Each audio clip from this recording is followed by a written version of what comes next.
nobody remembers their names. The priests have names, the dragons have names, the masks have names. But the people who hauled the stones, carved the walls, and swept the floors, they left nothing behind, not a grave marker, not a single word written in their own hand. They built the most enduring structures in all of Skyrim, and history erased them completely. This is their story. Welcome. Settle in.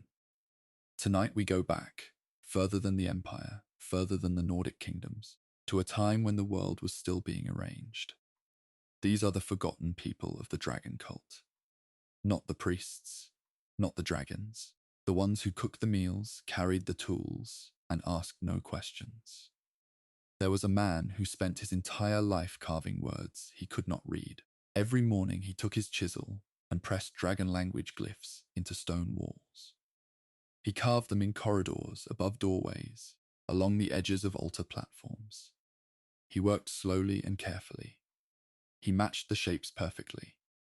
He did not know what any of them said. The priests gave him a reference stone each morning, a carved template he was told to copy exactly.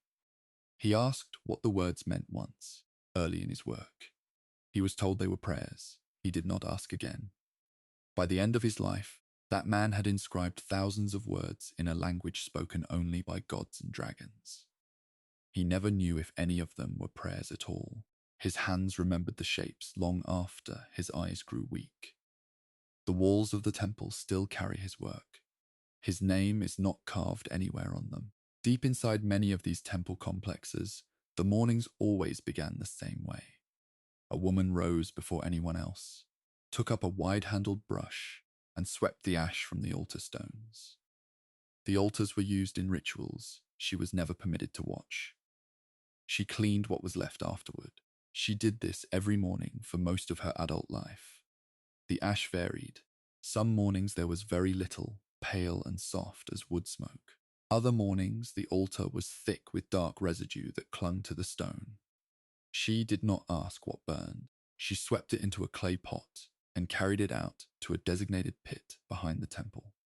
She never looked into the pit. That was one of the rules.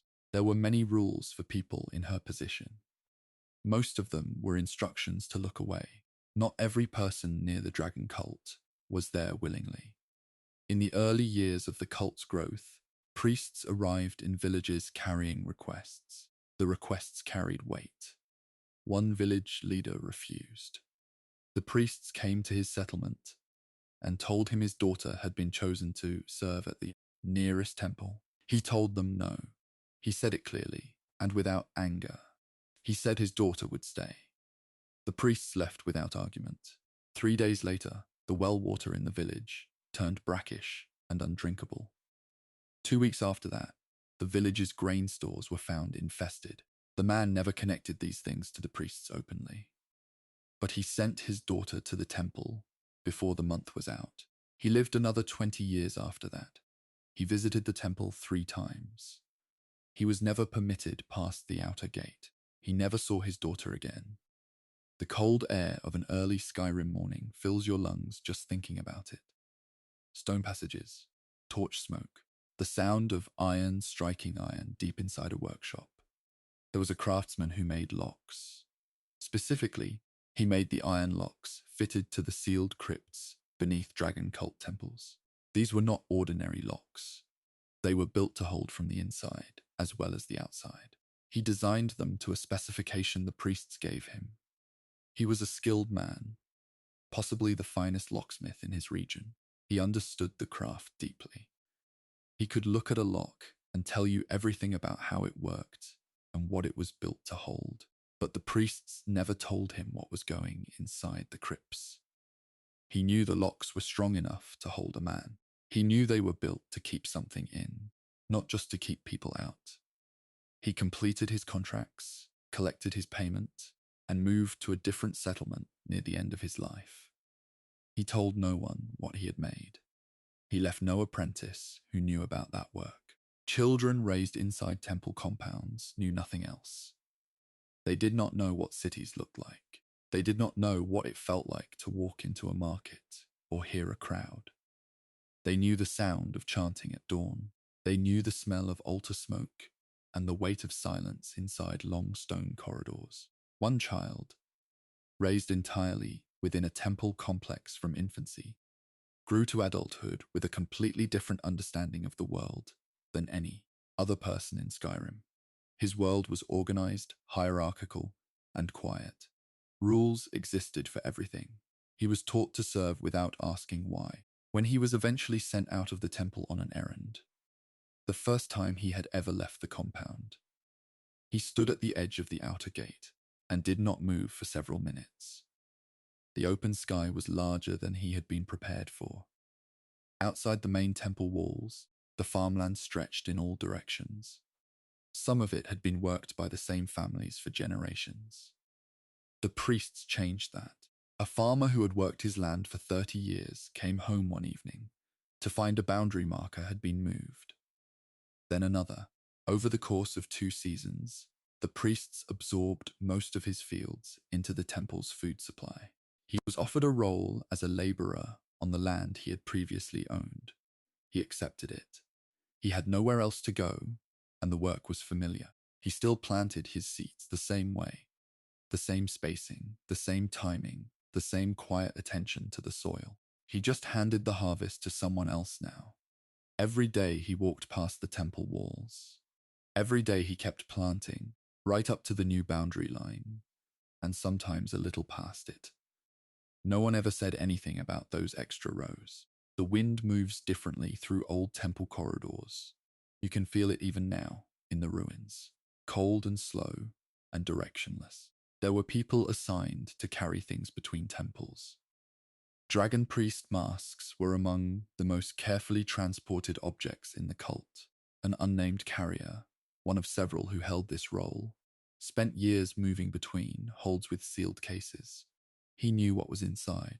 He had once been shown, briefly, as part of his instruction. He carried these objects across long distances, through mountain passes, in all seasons. He slept lightly on those journeys. He trusted no one he met on the road.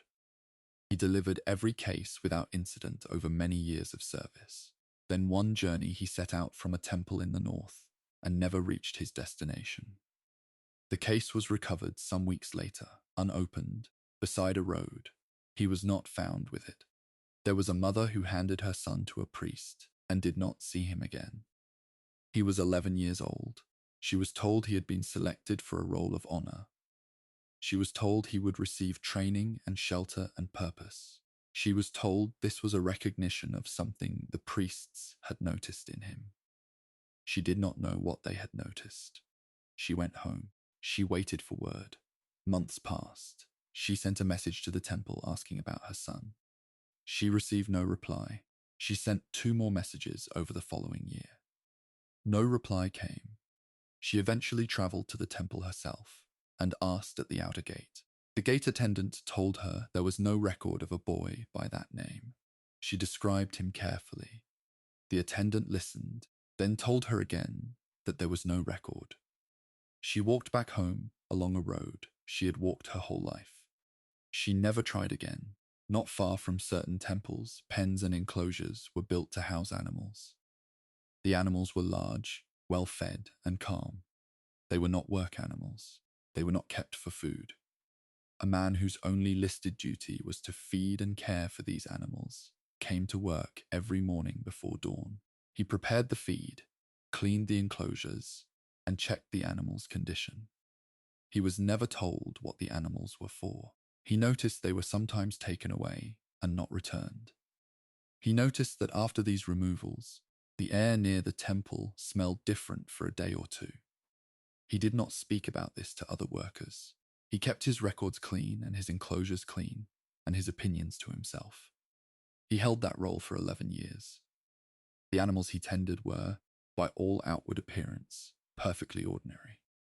He chose to believe that until the end.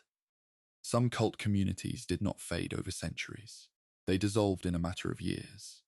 One settlement built entirely around a nearby temple, maybe 30 families in total, lost its purpose when the priests departed. No announcement was made. One morning, the temple staff simply were not there. The gate was closed but unlocked. The fires in the outer braziers had burned down to cold ash. The community had organized its entire life around the needs of the temple, growing food for it, maintaining roads to it, providing labor for it. Without the temple's activity, there was no economy. There was no reason for the settlement to exist. Families began to leave within the first season. By the second year, the settlement was empty. The buildings remained standing for a long time after that. No one tore them down. No one moved in. They just stood there in the quiet, doing what buildings do when people no longer need them. They waited. The temples are still there. Some of them have been ruins for thousands of years. Others are sealed so tightly that the inside air has not changed in centuries. The people who built them, who swept them, who locked them, who carried things for them, who gave their children to them, left no record of any of it. The stones held. The people dissolved. That is almost always how it goes, when ordinary lives meet something much older than themselves. The songs always follow the warriors. They follow the battles, the victories, the fallen heroes carried to Sovngarde on the backs of great deeds. But behind every warband that marched out of a settlement, someone stayed. Someone had to. The fields still needed tending. The children still needed feeding. The fires still needed lighting every morning, whether or not the people lighting them felt like heroes. These are the ones the songs forgot. A woman ran her family's farm alone for 11 years, while her husband served in a Nordic warband. She did not receive regular word from him. She did not know, for most of those years, whether he was alive. She managed the planting, the harvest, the animals, the maintenance of the buildings, and the raising of their 2 children entirely by herself. She hired seasonal help when she could afford it, and did without when she could not. Neighbors helped occasionally. She helped them back. By the time her husband returned, the farm was larger and more productive than when he had left. He came home to find a woman who had become entirely self-sufficient in his absence. She welcomed him back. She also made clear, quietly and without anger, that certain decisions about the farm were now hers to make. He agreed without argument. He had seen enough conflict to last him. Sovngarde sits at the center of Nordic belief, the great hall where honored warriors rest after death. But for children who grew up far from battle and far from bards, the details were thin. One child heard about Sovngarde only in fragments. An uncle mentioned it at a funeral. A traveler described it briefly at an inn.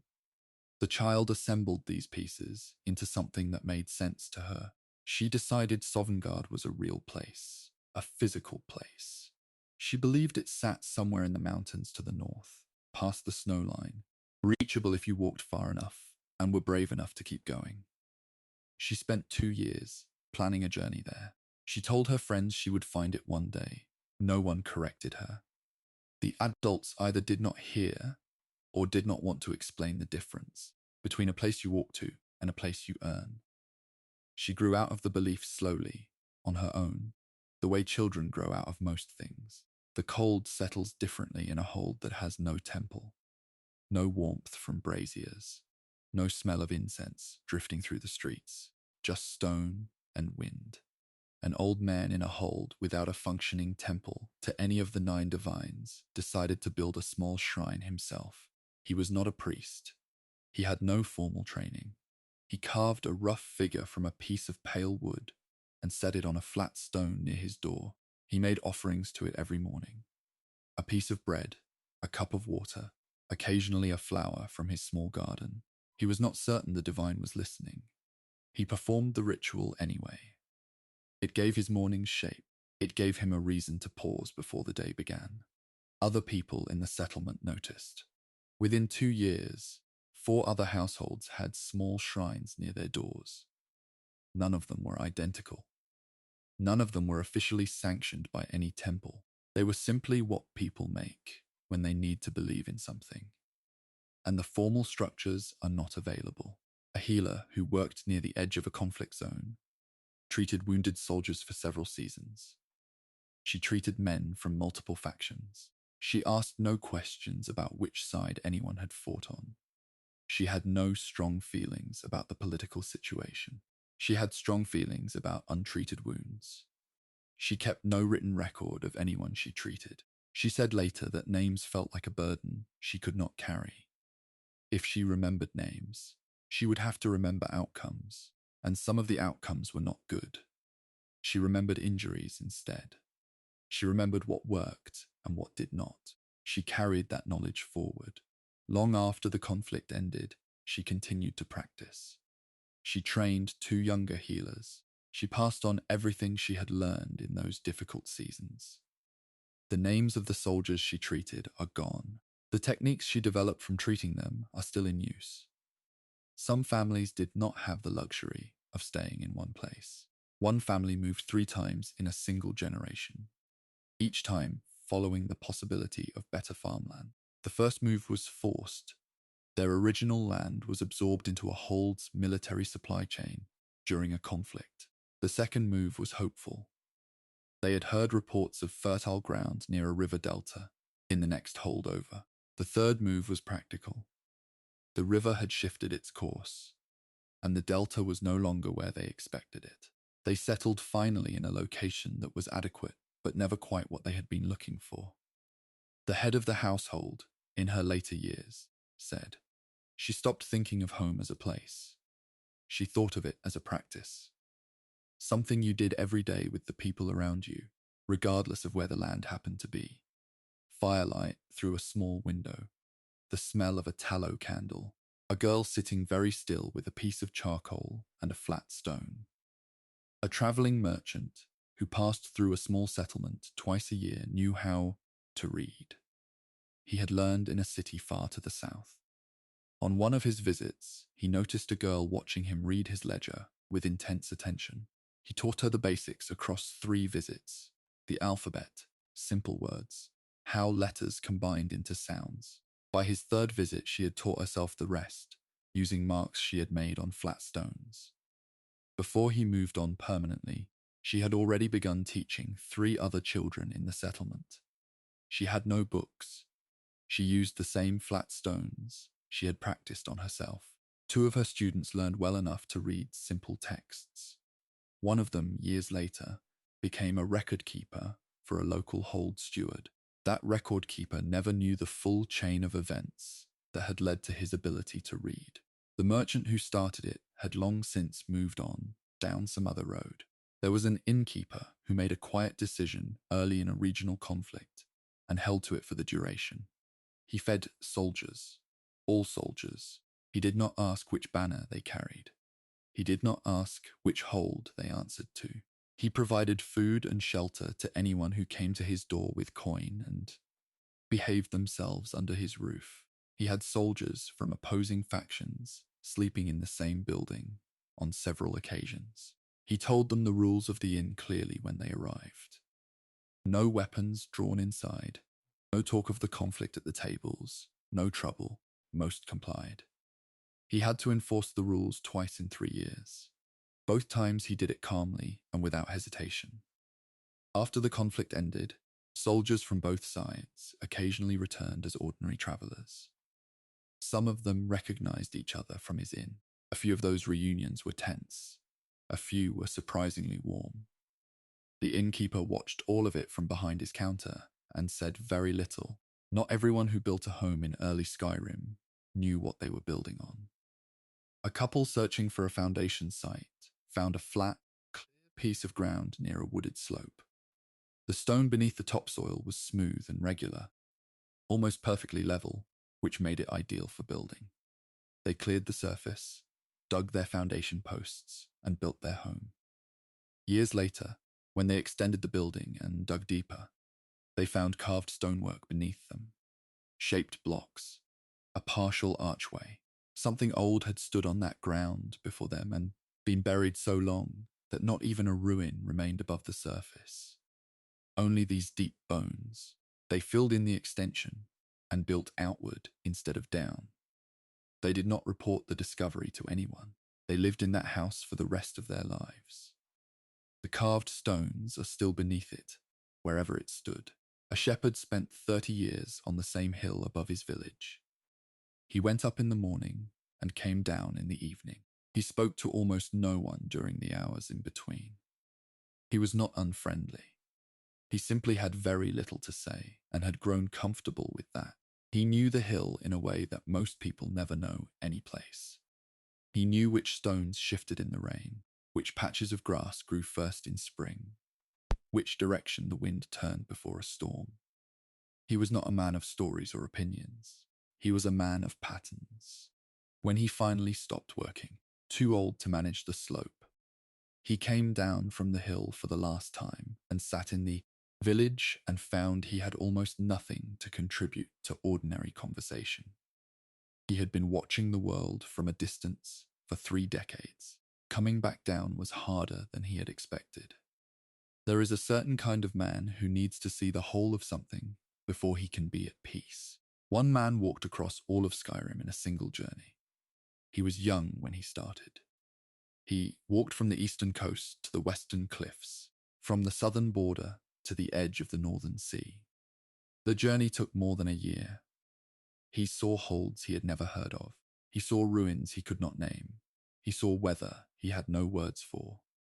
When he returned to his home village, he sat down and did not leave again, not for any great distance anyway. He knew what was out there now. He had no further need to find out. He spent the rest of his life within a few hours of where he was born. And he was, by all accounts, a content man. He had done the one thing he needed to do. Everything after that was simply living.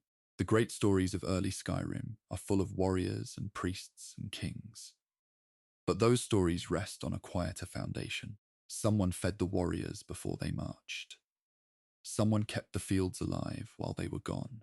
Someone built a shrine when the temples closed, and taught the children to read when the schools did not come. The world kept moving, not because of the great forces pushing it forward, but because of the ordinary people who refused to stop doing ordinary things. Faith in Skyrim is not only found in the great temples of solitude or the shrines carved into mountain passes. It lives in smaller places, in the hands of a priest who has said the same prayer 10,000 times, in the quiet walk of a woman who makes her offering before anyone else is awake, in the life of a person who serves something larger than themselves and asks for very little in return. These are the people who kept the fires lit. A priest of Arche, the divine of life and death, of birth and burial, spent 40 years cataloguing every burial in his hold. Arche's domain is the cycle itself, the turning from one state to the next, and this priest took that seriously. He recorded names, dates, causes of death where he could determine them, and the manner of burial. He noted which families used which traditions. He noted which rites were requested and which were simply assumed. Over 4 decades, he filled many volumes. He was meticulous and careful, and deeply committed to the idea that every death deserved a record. When he died, the volumes could not be found. His successor searched the temple thoroughly. Other priests were asked. No one knew where the records had gone. 40 years of careful documentation, the names of thousands of people who had passed through his hold, gone as completely as the people themselves. The white gold concordat changed daily life for many Nords in ways that were never officially discussed. The agreement between the Empire and the Aldmeri Dominion banned the worship of Talos across imperial territory. In Skyrim, where Talos was not simply a divine, but a man who had been born and walked these lands, the ban landed hard. A woman in a small hold continued her weekly offerings to Talos without interruption. She moved her small shrine inside, behind a cupboard door. She made her offerings on the same day every week, at the same hour. Her neighbors knew. Several of them had seen the shrine before she moved it. Not one of them reported her. This was not unusual in Skyrim. Many communities developed a collective silence around private Talos worship. The law existed. The enforcement existed. The communities simply decided, quietly and without formal discussion, that certain things were not their business to report. Doubt is not the opposite of faith. Sometimes they lived together for a very long time. A temple acolyte reached the age of 30 and found that his belief had quietly loosened. He could not point to a single moment. He had not experienced a crisis or a loss that had shaken him. He had simply, gradually, become uncertain. He was not certain the divines were listening. He was not certain the prayers did what the prayers were supposed to do. He continued performing his duties anyway. He lit the candles. He led the morning observances. He assisted worshippers who came to the temple in need. He did this for another 30 years after the doubt began. When asked once, near the end of his life, why he had stayed in service despite his uncertainty, he said that the people who came to the temple needed someone to be there. Whether or not the divine was present, the person in front of him always was. That seemed like enough reason to continue. Some children arrived at temples without a choice in the matter. One was left at a temple entrance as an infant, wrapped and placed, and gone before dawn. The temple took him in. He grew up inside its walls, learning its rhythms, its prayers, its expectations. He never knew his family. The priests told him, when he was old enough to ask, that he had been left by someone who could not care for him. They offered no further detail because they had none. He accepted this. He had no memory of anything else, and so nothing to grieve directly. The temple was his world. Its people were his family. He became a capable and devoted member of the order, perhaps more so than those who had chosen it. He had not chosen it, and yet, as far as he could determine, it had chosen him. He found a kind of peace in that. Not a complete peace, but a working one. The sound of a temple in the early morning is very specific. Soft footsteps on stone, the creak of a heavy door, the small pop and hiss of a candle taking flame. A lay worshipper of Mara, the divine of love and compassion, made it her purpose to arrange marriages in her village. She had no official role. She held no title. She was simply a woman who paid close attention to people and had a gift for seeing what others needed. Over 6 decades, she facilitated hundreds of pairings. She introduced people. She helped families negotiate terms. She sat with couples who were struggling and offered counsel that was practical and warm in equal measure. She asked for nothing in return. She refused payment when it was offered. When she died, the village observed a period of mourning that surprised even her family in its depth. People traveled from neighboring settlements to pay their respects. She had touched more lives than anyone had fully counted, simply by paying attention to the people around her and acting on what she saw. A priest of Dibella, the divine of beauty, love, and the arts, kept a private journal. Dibella's temples were places people came when they were lost in matters of the heart, in grief, in longing, in the complicated spaces between people. This priest recorded every conversation he had with a worshipper in crisis. Not their names, he was careful about that, but their circumstances, their words, their fears, and what he had offered them. He kept the journal for 20 years. It was not a record of Dibella's doctrine. It was a record of human pain, set down quietly by a man who listened to it day after day and needed somewhere to put it. He never showed the journal to anyone. He wrote in it the way some people pray, not for an audience, but because the act of setting something down made it easier to carry. An old woman had a complicated relationship with the shrine of Azura. Azura is a Daedric prince, one of the powerful beings who exist outside the mortal world and its rules. Most devout followers of the 9 divines considered Daedra dangerous, and their worship unwise at best. This woman agreed with that assessment. She had held that view her entire life and saw no reason to change it. She also walked to the shrine of Azura every year, for 50 years, and made an offering when she arrived. She never fully explained the contradiction to anyone who asked. The closest she came was saying that Azura had answered her once, long ago, when nothing else had. She did not think Daedra was safe. She thought this one had been present when she needed something to be present. She drew a clear line between trust and gratitude, and she stood firmly on the gratitude side of it. Stendar is the divine of mercy and justice. His shrines are often found in practical places, near roads, near city gates, near places where people in difficulty might pass. A beggar found one such shrine in a city and began sleeping at its base. The shrine's proximity to a temple meant temple staff passed it regularly. They noticed him. They did not remove him. Each morning, one of the junior servants left a portion of food near the base of the shrine before the beggar woke. This continued for years. The staff member who began the practice eventually trained a replacement who continued it after her. The beggar never knew who left the food. The staff never learned his name. He referred to the location as the warmest corner in the city, which it was not, physically, but something about it suited him. He stayed until he was too old to stay anywhere in particular. The offerings continued until there was no longer anyone to leave them for.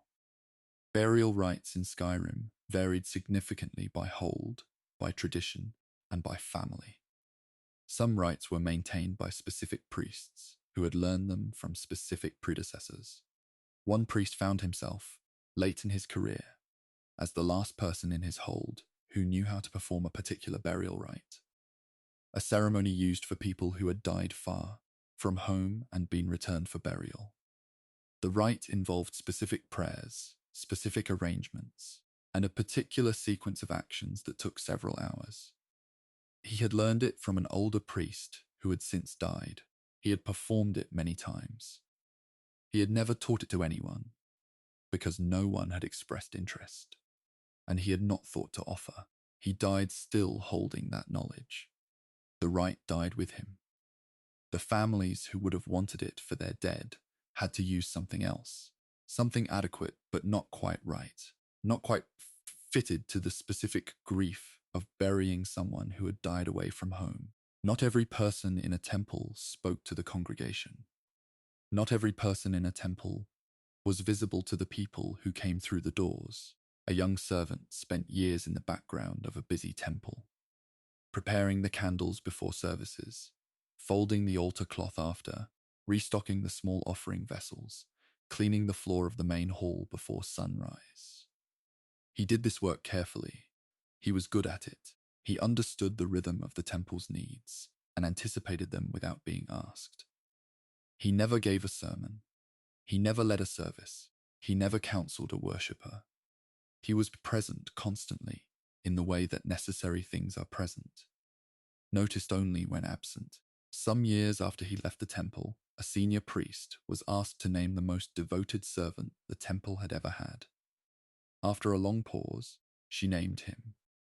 She said the temple had functioned as well as it did, for as long as it did, largely because of the quality of the invisible work happening beneath the visible surface. Faith in Skyrim does not always look the way the texts describe it. It looks like a priest copying names into a book that no one will ever read. It looks like a woman moving her shrine behind a cupboard door and making her offering anyway. It looks like a man who stopped believing and kept showing up regardless. The fires in Skyrim's temples have gone out and been relit many times over the centuries, mostly by people whose names were never recorded anywhere. Skyrim's roads connect everything. They run through mountain passes, along river valleys, past ruins and farms and small settlements that would otherwise exist in complete isolation. The roads made trade possible. They made communication possible. They made the holds function as something more than separate, unconnected places. And the roads worked because certain people devoted their lives to keeping them and to serving every person who traveled them. Some innkeepers in small holds heard things that no priest ever did. A traveler passing through a town is different from a local sitting in a temple. The traveler has no reputation to protect in that place. They will be gone by morning. An innkeeper who ran a modest establishment in a small hold understood this without being told. People talked to her. They talked at the end of long days, over warm food, in the particular loosened state that comes from being far from home and slightly tired. She heard confessions of debt and regret and small cruelties. She heard people describe decisions they had made that they had never said aloud before. She did not offer absolution. She did not offer advice unless directly asked. She listened, refilled the cup, and moved on.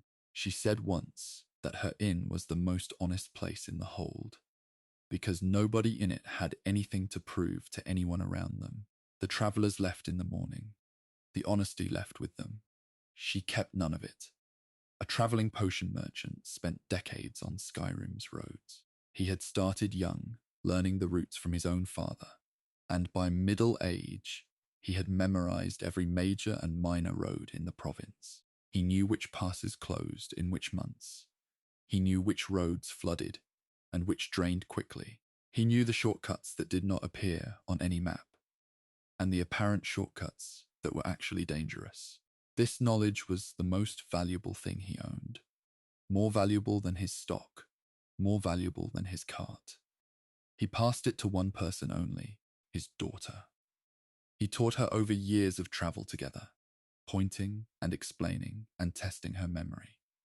He gave her nothing written down. He said that written things could be taken. What was in her head belonged to her. When he retired, she took the roots and the knowledge and continued the trade. The roads he had memorized are still there. Some of the shortcuts he knew have probably been forgotten by everyone else by now. A stable hand who worked at a busy waypoint in over 30 years cared for hundreds of horses. He named everyone, not the names their owners gave them. His own names, private names he used only when the owners were gone. He had a system. He named them after qualities he observed in the first hour. A nervous horse might be called still. A bold one might be called quiet, for the calm he hoped to bring it. He talked to them constantly while he worked. He believed horses understood more than people assumed, and he treated them accordingly. He remembered most of the names years after the horses had passed through. He could describe specific animals from a decade earlier, their temperament, their habits, which side they preferred to be approached from. His work was invisible to the travelers who handed him the reins and walked inside. To the horses, it was the most important part of the journey, the smell of wood smoke and boiled grain. A row of canvas shelters along a road that has seen too many boots. During a regional conflict, a woman set up a roadside camp along a supply route and fed soldiers passing through. She used her own stores to start and never fully recovered the cost. She had not planned to run a camp. She had given food to a small group of exhausted soldiers one afternoon, and by the next morning, word had spread and more arrived. She made a decision to continue. She organized donations from nearby farms and traded favors for supplies. She did not ask which faction the soldiers belonged to. She did not ask where they were going. She gave them food and a place to sit for an hour. Some of them helped with camp maintenance in exchange. Most simply ate and moved on. The camp ran for 2 full seasons. When the conflict in her region quieted, she packed up and went home. She kept no record of how many people she had fed. She said the number was not the point.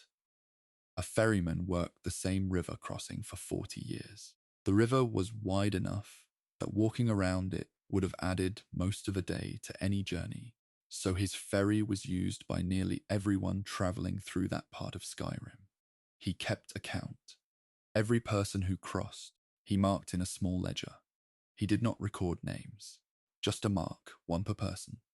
After 40 years, the total was very large. He could not have told you anything about most of the people he had carried. They were marks in a book, but he had carried them. They had made it to the other side. He considered that a complete transaction and a worthy life's work.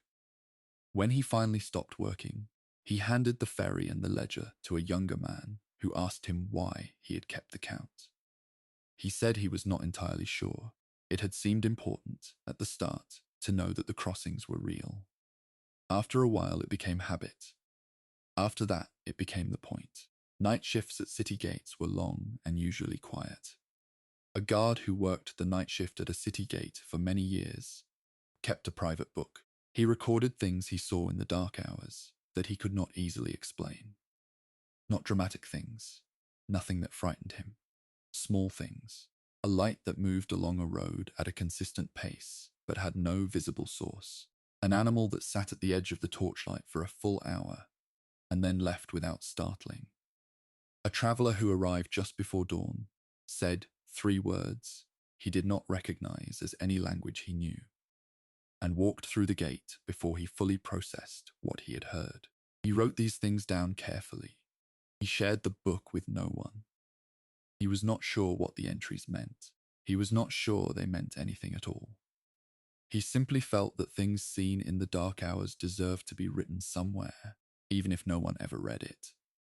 Hold borders during the civil conflict created a particular kind of hardship for families. A peddler who sold small trinkets and useful items at Hold border crossings understood this quickly.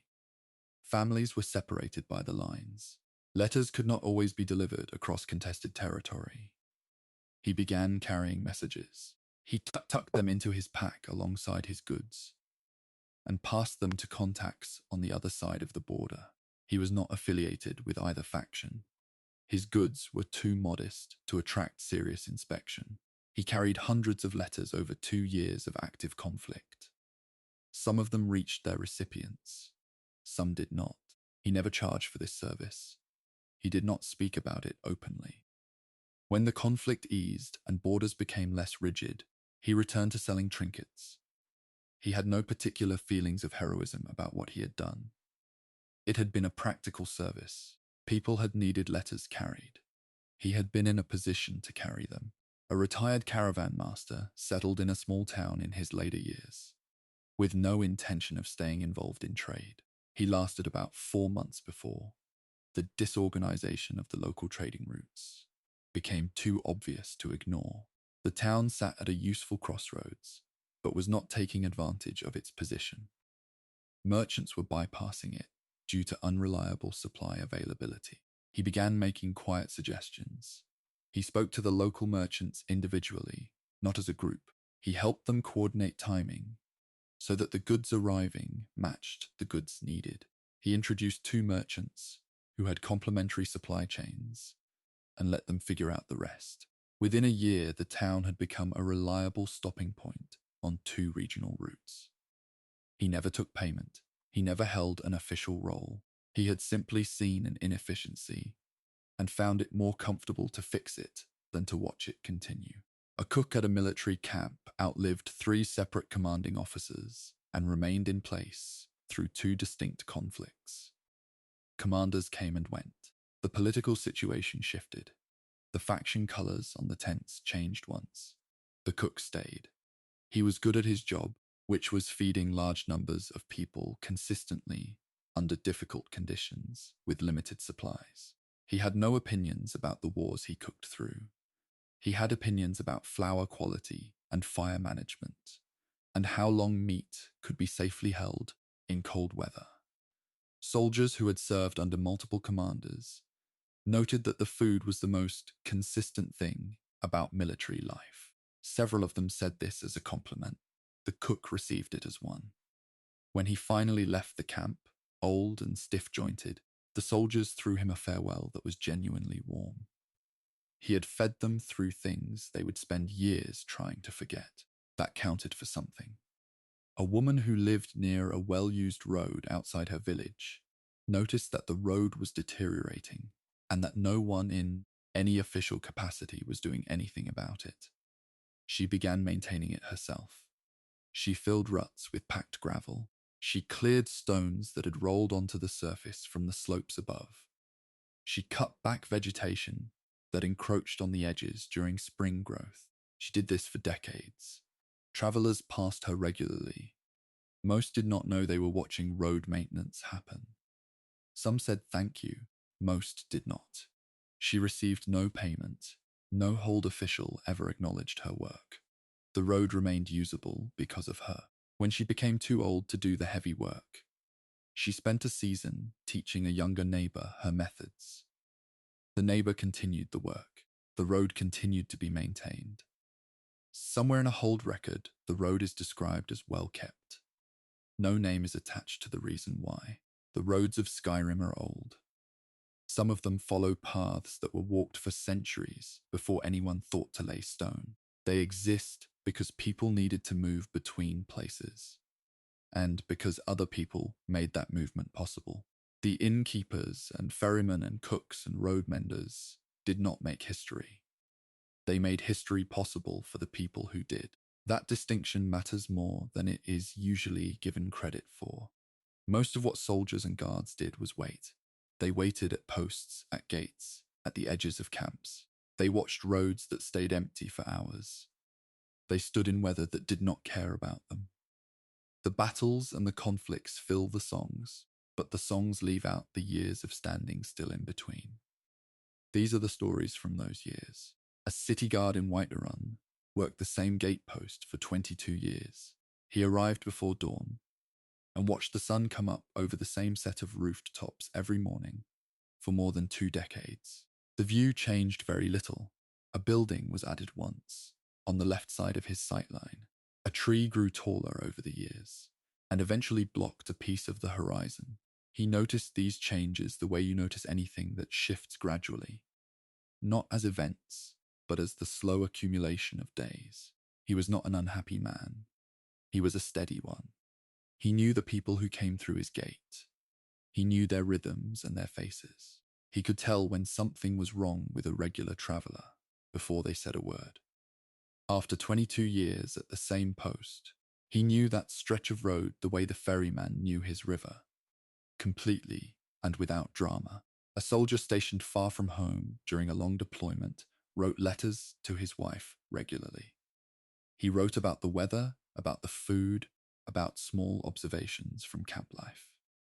He did not write about the conflict itself, partly from habit, partly because he did not want her to worry. He sent the letters when couriers were available. He received no replies. After several months, he began to wonder if the letters were arriving. He kept writing. After a year, with no response, he asked a fellow soldier to help him send a letter through a different route. No reply came from that one either. He eventually learned, much later, that his wife had moved to a different hold to stay with her sister after the conflict began. His letters had been arriving at an empty house for most of a year. She had not known he was writing. He had not known she had left. They found each other eventually. By then the letters had been lost. The Imperial Legion offered certain things to young men with limited options. A recruit who joined with the genuine belief that it represented a path upward spent his first 2 years moving supply crates. He loaded them, unloaded them, catalogued them, and moved them again when the storage arrangements changed. He had imagined something different when he signed his name. He was not mistreated. He was simply assigned to a role that needed filling and left there. He moved crates in 3 different holds over those 2 years. He became very efficient at it. He learned the supply chain in ways that his superiors had not thought to teach him. He simply absorbed it through repetition. When he was eventually promoted to a more active role, his understanding of logistics was better than that of men twice his rank. The crates had been an education he had not asked for and had not recognized as one at the time. Cold stone underfoot, the echo of boots on an empty corridor, a torch burning low and steady in a bracket on the wall. A veteran guard had trained many new recruits over the years. He was patient and thorough. He covered everything they would need. The procedures, the protocols, the handling of various situations. There was one thing he never told them. He never told them how many of his previous students had died in service. He knew the number. He kept it in his head and did not share it. He had thought about this decision and made it consciously. He believed that the number would not make them more careful. It would make them afraid in a way that affected judgment. He wanted them alert, not frightened. He wanted them prepared, not weighted down before they started. Whether this was the right decision, he was never entirely sure. He made it regardless, every time, for every new group that came through his training. An off-duty soldier discovered early in his service that he needed something to do with his hands during the long waiting hours. He began carving small figures from pieces of bone, mostly animal bone, collected from camp meals. He carved animals, mostly, simple shapes that could be completed in a few hours of careful work. He left them at the roadside when he moved between postings. He had no particular reason for leaving them. He did not think of it as art. He thought of it as something to do, and the figures were too small to be worth carrying. Travelers found them along various roads. A small carved deer on a flat stone, a rough horse balanced on a fence post. Some people picked them up. Some left them where they were. The soldier moved through several postings over his years of service and left figures at each one. He never stopped to see whether any of them remained. A palace guard stood outside a specific room for years. Important decisions were made in that room.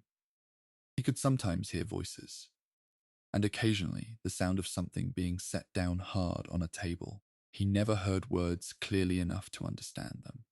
He did not try to listen. His job was to stand outside the door, and he stood outside the door. Over years of this posting, he developed a particular relationship with the door itself. Its weight, its hinges, the exact sound it made when it opened quickly versus slowly. He could tell from the sound of the door opening whether the people inside were leaving, in a hurry or in their own time. He learned nothing about the decisions made inside. He learned everything about the door. A guard who had served for many years retired after a bandit attack that left his sword hand with a persistent tremor. The hand was not useless, but it was no longer reliable in the way guard work required. He left the post without ceremony. He needed something to do that required his hands, but not their steadiness. He settled on making fishing nets. Net making is patient, repetitive work that suits hands that move at their own rhythm. He learned from an old woman in the village who had been making nets her whole life. He was a slow student at first. He improved. Within a year, he was producing nets that were sold at the local market. He found the work quieter than anything he had done before. The tremor that had ended his service meant nothing in this context. His hands knew what to do. They just did it in their own time. A woman who served in a Hold's militia went on a campaign with her unit of 12 soldiers.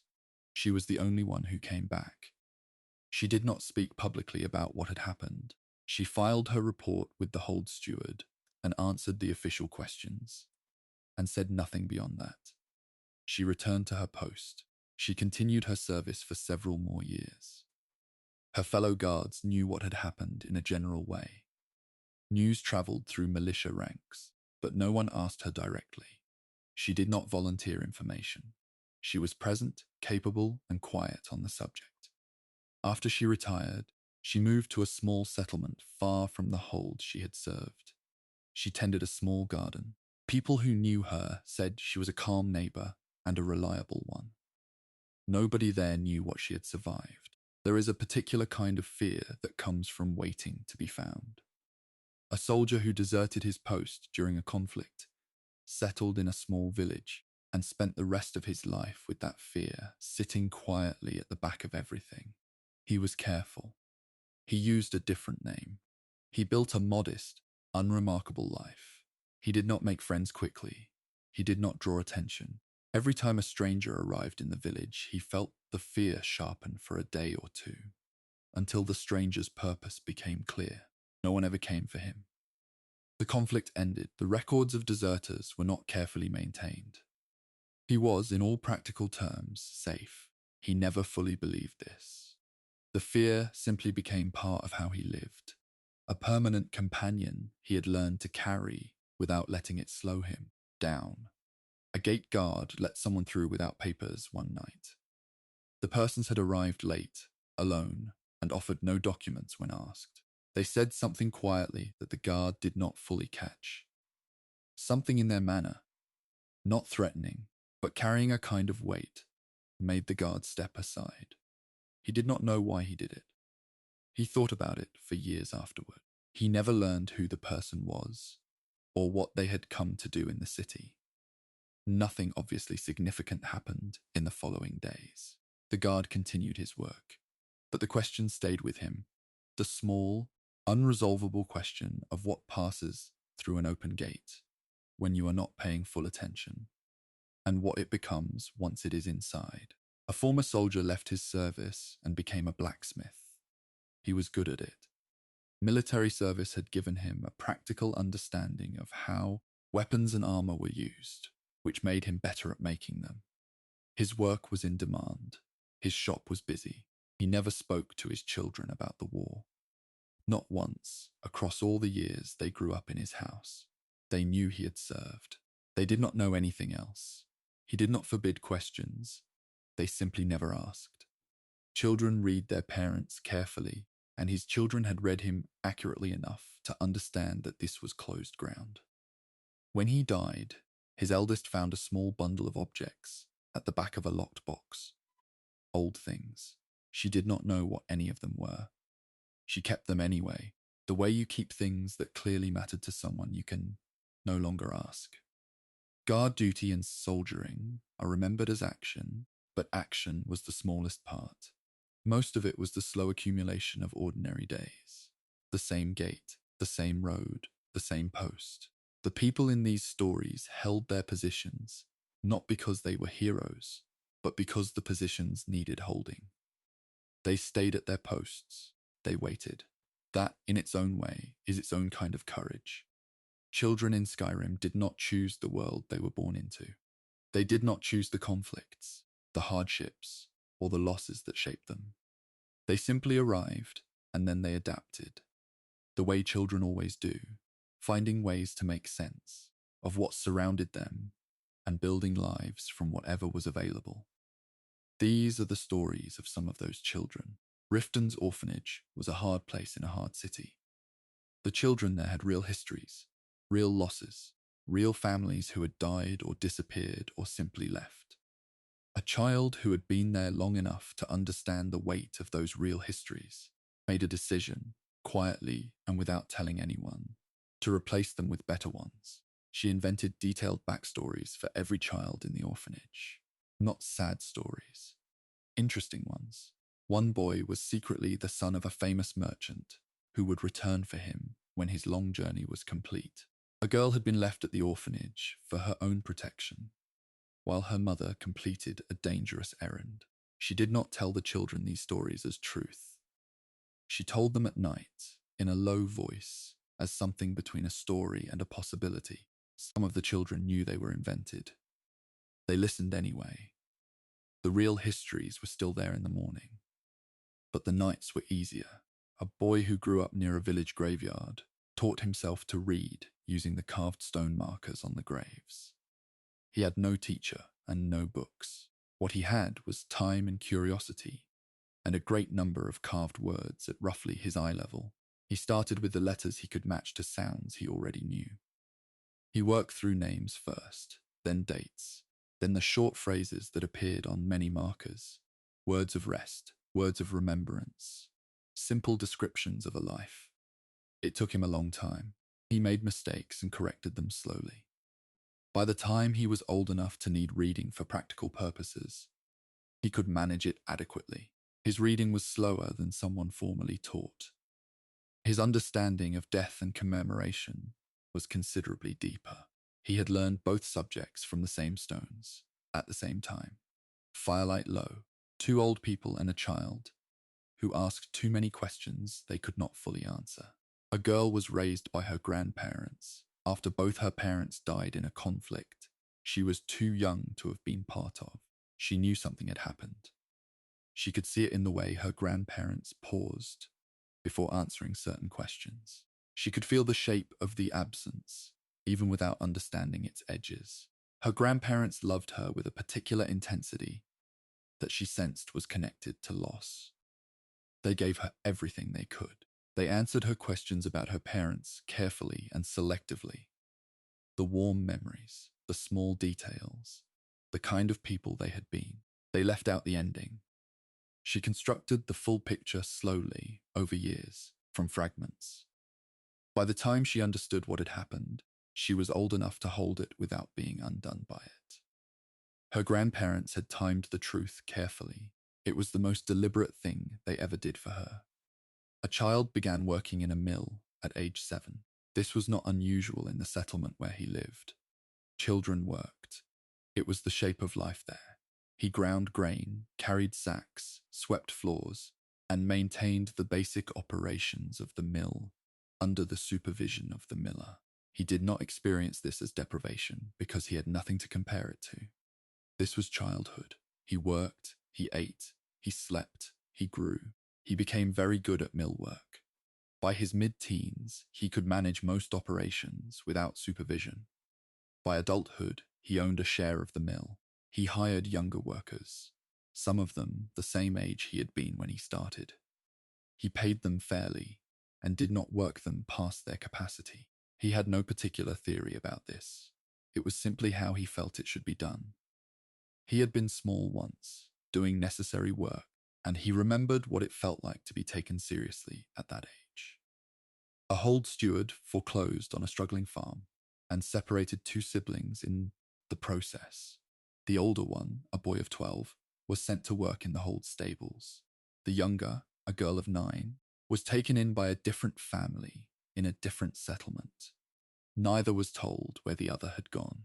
Each grew up believing the separation was permanent, believing, in the vague and unexamined way, that children believe things they have not been given reason to question, that the other was probably gone. They were both wrong. They lived, throughout their entire childhoods, within 2 days' walk of each other. They did not find each other until they were adults. Through a chance encounter at a market, they recognized each other from a shared physical quality their mother had also had. The conversation that followed lasted the rest of the day and part of the night. Decades of separate lives compressed into hours. A boy was apprenticed to a blacksmith at age 8. He did not choose this. His family arranged it. The blacksmith was not unkind, but he was demanding and did not explain his methods. He demonstrated them and expected the boy to keep up. The boy kept up. He had a natural aptitude and a disposition toward precision that suited the craft well. He worked hard and quietly and absorbed everything the blacksmith knew. By the time he was in his 20s, he had surpassed his master in several areas of the trade. By middle age, he was considered the finest armorer in his hold. People came from neighboring holds to commission work from him. He was proud of this, in the contained way of people who do not speak often about what they feel. He never mentioned to any client or colleague where he had come from or how young he had been when he started. It did not seem relevant. The work was what mattered. The work spoke for itself. An orphan of about 10 attached herself to a traveling merchant family. Passing through her settlement, she simply climbed into the back of their cart one morning and said she was coming with them. The family, a couple and their 2 older children, held a brief discussion at the roadside and decided not to put her off. They were not looking to add a member. They were also not the kind of people who left a small child alone on a road by choice. She traveled with them for years. She helped with the work, the loading and unloading, the setting up at markets, the care of the animals. She was useful and adaptable and quick to learn new routes. She grew up moving. She grew up knowing how to settle into a new place quickly and how to leave one without grief. When she was old enough to make her own choices, she stayed with the trade. It was the only life she had ever known, and she was good at it. A boy grew up in a lighthouse on Skyrim's coast with his father, who maintained the light and kept the station supplied. There was no settlement within easy distance. The boy's world was the lighthouse, the rocks, the sea, and the long view in every direction. He read everything available in the small lighthouse library, mostly navigation charts and maintenance logs, and 2 worn books of stories his mother had left behind. He had never seen a city. He knew cities existed from the books. He imagined them as very large versions of the lighthouse, tall, organized, functional. When his father finally took him to the nearest city at age 15, the boy stood at the city gate and was briefly unable to move. Not from fear. From the sheer quantity of it, The people, the noise, the smell, the density of things happening simultaneously in every direction. His father gave him a moment, and then gently steered him through the gate. The city was nothing like the lighthouse. He adjusted, eventually. But the lighthouse was always the scale against which everything else was measured. A child saw a dragon. He was young, perhaps 8 years old, and was out on an errand near the edge of his village when it passed overhead. It was at significant altitude. It was unmistakably a dragon. He ran home and told the adults. They did not believe him. He described it carefully, the size, the sound of its wings, the shadow it cast on the ground. The adults explained to him, patiently, that he had seen a large bird, perhaps an eagle. Perhaps his distance from it had made it seem larger than it was. He did not argue. He knew what he had seen. He said nothing more about it. He grew up in that village and never saw another dragon. Years later, when the dragons began returning and the sightings became undeniable, he did not say anything about the childhood incident to anyone in particular. There was nothing to say. He had been right. Everyone had been wrong. The dragon had not waited for anyone to believe in it. A girl grew up as the only child in a very small settlement. A handful of houses, a handful of adults, no other young people for a considerable distance. She spent most of her childhood in her own company. She talked to the animals, which was fine, and to the old stones at the edge of the settlement, which the adults found slightly unusual. The stones had been there as long as anyone could remember. She had decided they were very old and had seen many things, and she spoke to them about her day the way another child might speak to a friend. She was not confused about whether the stones were alive. She was simply choosing to treat them as if their age made them worth addressing. She grew up thoughtful and comfortable with silence in a way that most people were not. She also grew up with the deep intuition that old things had weight to them, that the age of something was not nothing, and that it deserved a certain kind of attention. She carried that intuition through her whole life. Children in Skyrim grew up in a world that did not arrange itself around their comfort or their readiness. They were shaped by what was present and by what was absent. They built understanding out of whatever was available. Graveyard stones, lighthouse charts invented stories told in the dark old stones that did not answer back. They became, most of them, capable adults. The losses they carried did not disappear. They became part of the foundation instead. Not every person with magical ability went to the College of Winterhold. Most did not. Most of them lived in small settlements, worked ordinary trades, and kept their abilities close and quiet. Magic in Skyrim carried weight. Suspicion, fear, the wrong kind of attention. So the people who had a small talent often made a simple choice. They used it carefully, told almost no one, and got on with their lives. A village woman had a minor ability in restoration magic. The school concerned with healing, with the body's balance, with the slow work of mending. She had not studied it formally. She had discovered it young, by accident, the way many small talents are discovered, by reaching for something instinctively and finding it there. She used it to ease fevers. When a child in the village ran a dangerous temperature, she was the person people came to. She placed her hands near the child and worked quietly for a time, and the fever eased. Her neighbors did not call her a mage. They called her someone who was good with sick children. The distinction mattered to them, and she did not argue with it. She knew what she was doing. They knew what she was doing. Nobody needed to name it. She lived in that village her entire life, and was never once regarded with suspicion, because she had understood from the beginning that the way you use a thing determines how it is received. A blacksmith discovered early in his career that he could cast a weak alteration spell. A school of magic concerned with the physical properties of the world that allowed him to sense the density and hardness of metal. He pressed his hand against worked iron and felt, with reasonable accuracy, where it was strong and where it was not.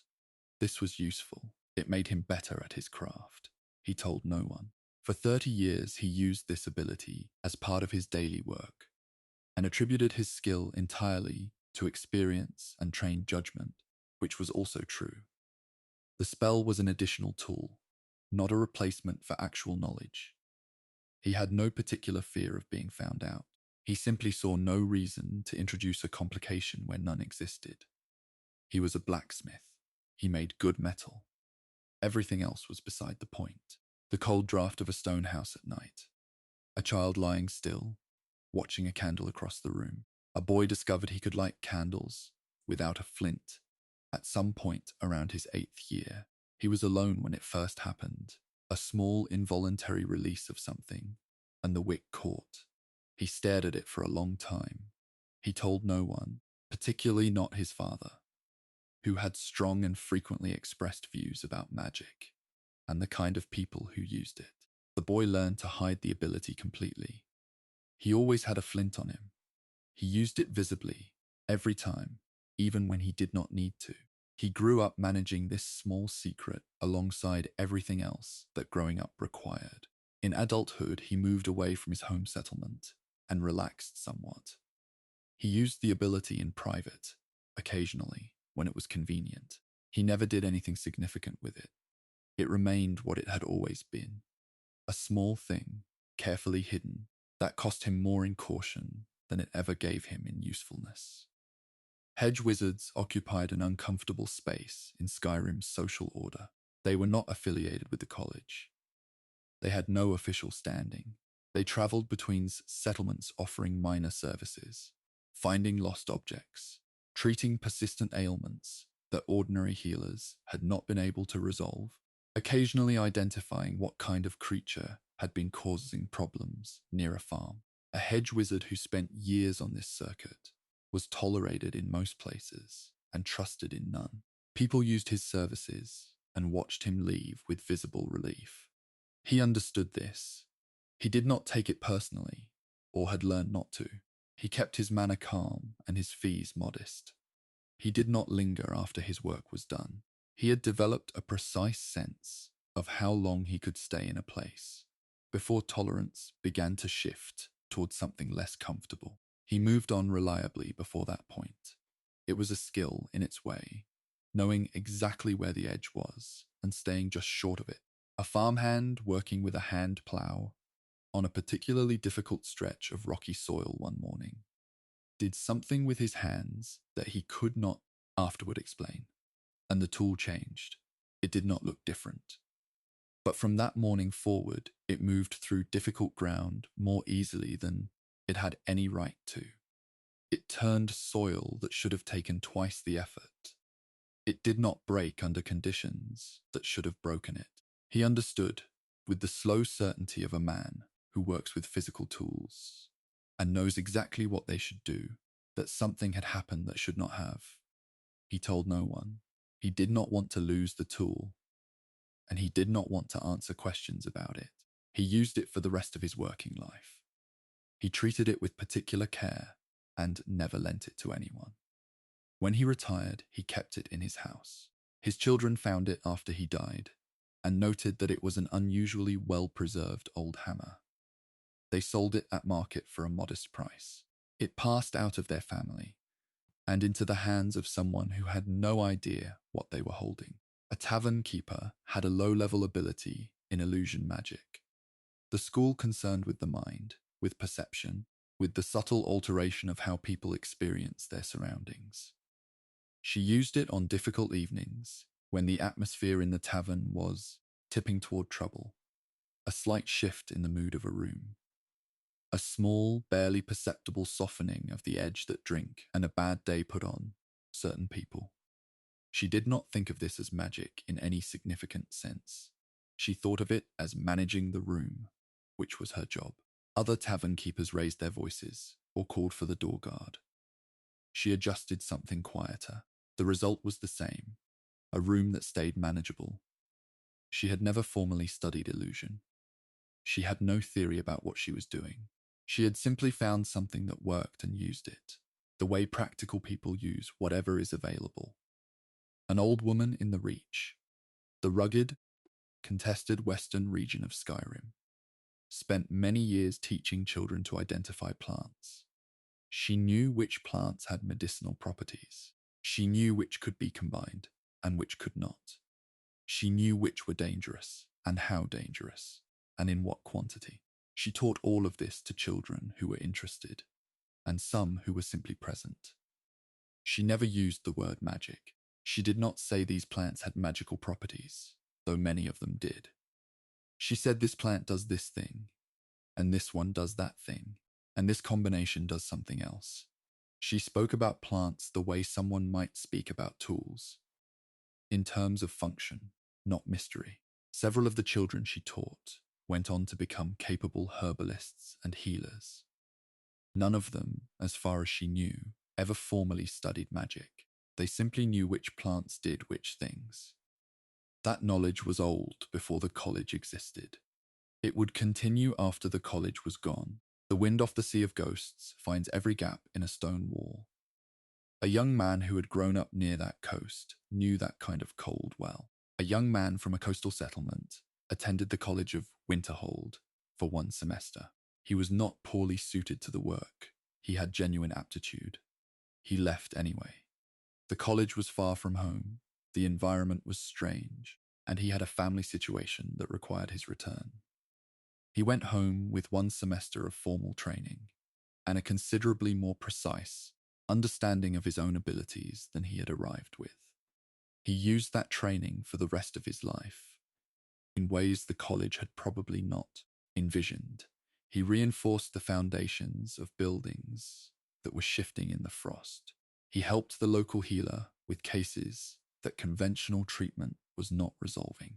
He kept the settlement's water supply from freezing solid during the worst winters, using a minor application of heat that cost him very little. He never presented himself as a mage. He was simply someone who was useful in specific ways that he did not fully explain. A woman discovered in her mid-20s that she could sense the presence of Draugr before entering old ruins. It was not a dramatic ability, a pressure in the back of the head, a particular quality of attention that sharpened in certain directions. She tested it carefully, and it was consistent. She found a practical application immediately. Treasure hunters and explorers hired guides who knew the ruins, but most guides knew only geography. She offered something additional. She could not tell them exactly what was inside, or where. She could tell them whether something was active before they committed to entering. This was worth paying for. She hired herself out steadily for several years. She did not know what her ability was, technically, or which school of magic it might fall under. It did not matter for her purposes. She was cautious, accurate, and reliable. In a trade where the main occupational hazard was walking into a dark room without enough information, those qualities were what clients needed. A retired soldier developed a small healing ability in his late 50s. He had no history of magical talent and no explanation for its arrival. He could ease minor injuries, close small cuts, reduce swelling, move healing along faster than it would go on its own. He believed without any particular doubt that this was a gift from Kinnereth, the divine of wind and nature, and the wilder aspects of the world. He had been a soldier for most of his adult life. He had caused harm steadily for decades. He understood the gift, if it was one, as a kind of reassignment, the same energy directed the other way. He used it quietly, in his small community, without ceremony. He did not pray loudly or make claims about his faith. He simply helped when the ability was useful and said, if asked, that Kinnereth had been generous to him in his later years. Nobody disagreed with him. It seemed like as good an explanation as any. Magic in Skyrim runs through ordinary life the way water runs through stone, slowly, quietly, and in directions that no formal map records. The great mages leave names behind. The village healer, the careful blacksmith, the hedge wizard who knew exactly when to leave. They leave something smaller and harder to trace. They leave communities that worked a little better than they should have, for reasons nobody fully documented. That is its own kind of legacy. Old age in Skyrim meant something particular. It meant you had outlasted things. Conflicts, hard winters, bad harvests, the people you had started with. It meant you carried a version of the world that no longer existed anywhere else. The elderly people in these stories were not remarkable for what they had done. They were remarkable for what they still held. In their heads, in their habits, in the quiet weight of having been present for a very long time. An elderly woman in Falkreath had spent so many years near the town's large cemetery that she had memorized every grave in it. Falkreath Cemetery is one of the most extensive in Skyrim. The town has a long relationship with death, with burial, with the slow accumulation of the gone. She knew every name on every marker. She knew which graves were well maintained and which had been neglected as families moved away or died out themselves. Once a year on the same date, she walked the entire cemetery and paused at every grave. It took most of a day. She did not pray at each one. She simply stopped, said the name quietly, and moved on. She had begun this practice after losing her husband and had continued it because stopping felt wrong. She was, in her way, the last person alive who held some of those names in active memory. When she stopped visiting, those names would exist only in stone. She was in no hurry to stop.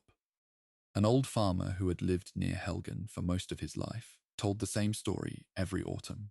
He had seen a strange light in the mountains to the north, a slow, steady light that moved along a ridge line for several hours, one clear night, and then was gone. He had seen it once, decades ago, and he had never stopped telling people about it. Nobody believed him. His family had heard the story enough times that they no longer responded with anything beyond patient acknowledgement. Travelers who stopped at his farm heard it as a kind of local color. He did not need them to believe him. He needed to tell it. The telling was the point. The act of keeping the event in circulation, of refusing to let it dissolve into the general silence, of things that happened to one person and were never confirmed. He died still telling the story. The light in the mountains, whatever it was, died with him. A retired bard had spent decades collecting and memorizing songs. Not famous songs, obscure ones. Regional songs. Songs specific to certain holds, certain traditions, certain times of year, that only a particular community would recognize. He had gathered approximately 200 of them over his traveling years. In his retirement, he passed on 12. Not because he was reluctant, because nobody asked for more. He offered, in the early years of his retirement, to teach songs to anyone interested. The interest was limited. The 12 that were passed on went to people who specifically sought them out for specific reasons. A wedding song, a funeral song, a lullaby a family remembered their grandmother singing. The rest remained in his head. He did not write them down. He had always believed songs were living things that needed to be sung, not stored. When he died, 188 songs that existed nowhere else ceased to exist anywhere at all. The smell of iron, old and familiar, a box kept under a workbench for 60 years. An old blacksmith had forged weapons and tools for 3 different hold jarls over the course of his career. Each commission had been significant. Work done for the highest authority in the hold, work that represented his best skill at the time it was made.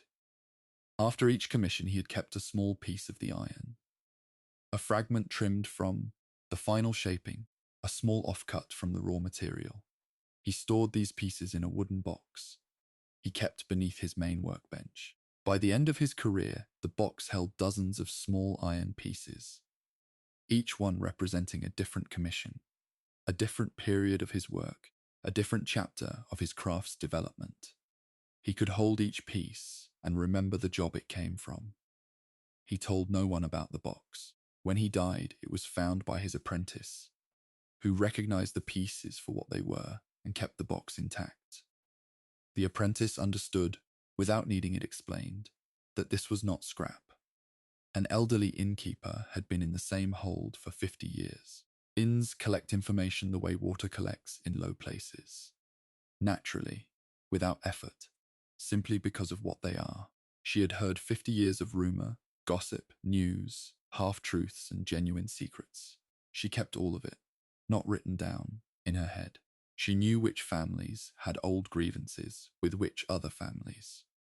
She knew which merchants had quietly gone bankrupt and recovered and gone bankrupt again.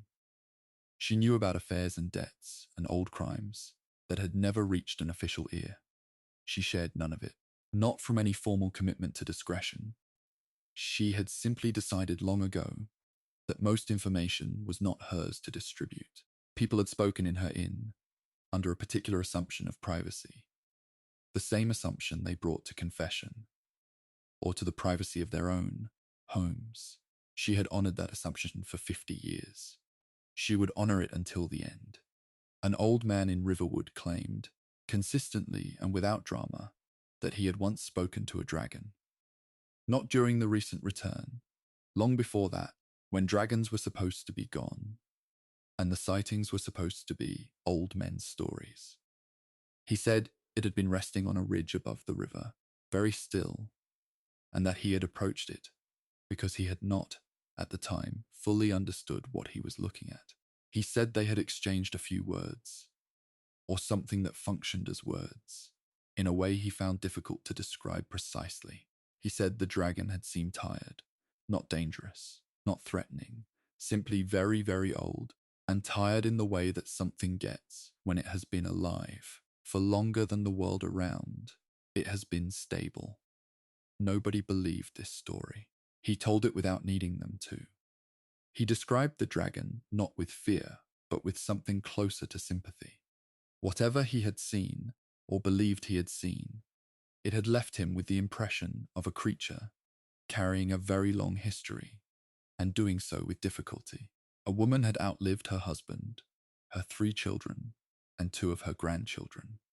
She did not speak about this directly or often. She had moved through grief so many times that she had developed a relationship with it that was less like suffering and more like a long-standing familiarity. She baked bread every morning. She had done this for decades, and she continued. When people stopped by, neighbors, travelers, people from the local settlement who had learned that stopping was welcome, she fed them. She did not make a ceremony of it. She did not require conversation. People sat in her kitchen and ate warm bread, and she moved around them, doing the next thing that needed doing. A number of people over the years found that sitting in her kitchen on a difficult day helped in ways they could not fully articulate. She was not performing comfort. She was simply present and continuing, and that had its own specific effect on people who were struggling to do the same. An elderly priest had given a funeral oration at every burial conducted at his temple for 40 years. The oration had a standard form, a structure he had learned early in his training that covered the essential elements. But he changed it every time, slightly, carefully, in ways that most attendees would not notice unless they had heard him speak many times. He inserted a detail specific to the person being buried, a reference to something they had said, or something their family had told him, or something he had observed about them over years of knowing them in the hold. He believed, and had always believed, that a person deserved to be spoken of, specifically at their burial, not just addressed through a general form that would have served equally well for anyone else. After 40 years of this practice, he had buried nearly everyone he had known when he began. The oration's standard structure remained the same. The specific details had become, over time, the most important part. An old hunter retired not to a village, but to a particular cliff above the forest he had spent his life moving through. He sat there every morning. He watched the animals in the forest below. He recognized individual animals after a time. Specific deer, a particular family of foxes, a lone wolf that had been using the same territory for several seasons. He was not hunting anymore. He was watching. The distinction meant something to him. He had spent decades moving through that forest with a specific intent. Now he sat above it with none. The forest continued its business without reference to him. He found this arrangement deeply satisfying, in a way he had not anticipated when he first sat down on that cliff. He had expected to miss the hunting. He did not miss it. The watching turned out to be the part he had always been doing, with the hunting as the reason. Now the reason was gone, and the watching remained, cleaner and quieter than it had ever been. A grandmother in Windhelm had watched the civil conflict unfold from her window over years of living in that city. She had seen soldiers, arguments, the slow accumulation of tension, and the eventual release of it. She had opinions.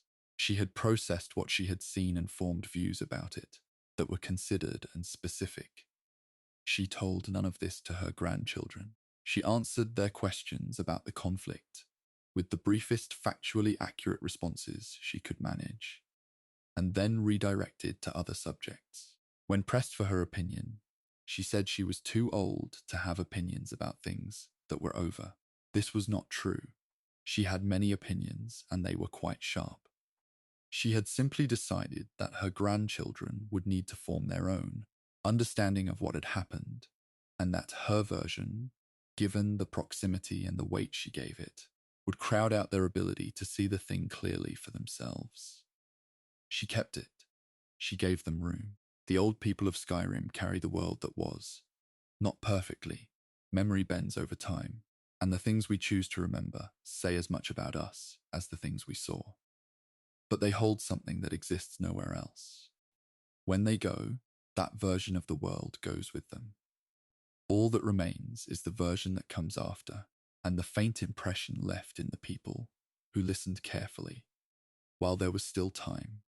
Every city in Skyrim has its visible layer: the markets, the guards, the inns, the official structures of daily life. Below that sits another layer: the people who move through the gaps, who sleep in unoccupied corners, who build a life from what the visible layer discards or overlooks. They are not invisible, exactly. They are simply not looked at directly.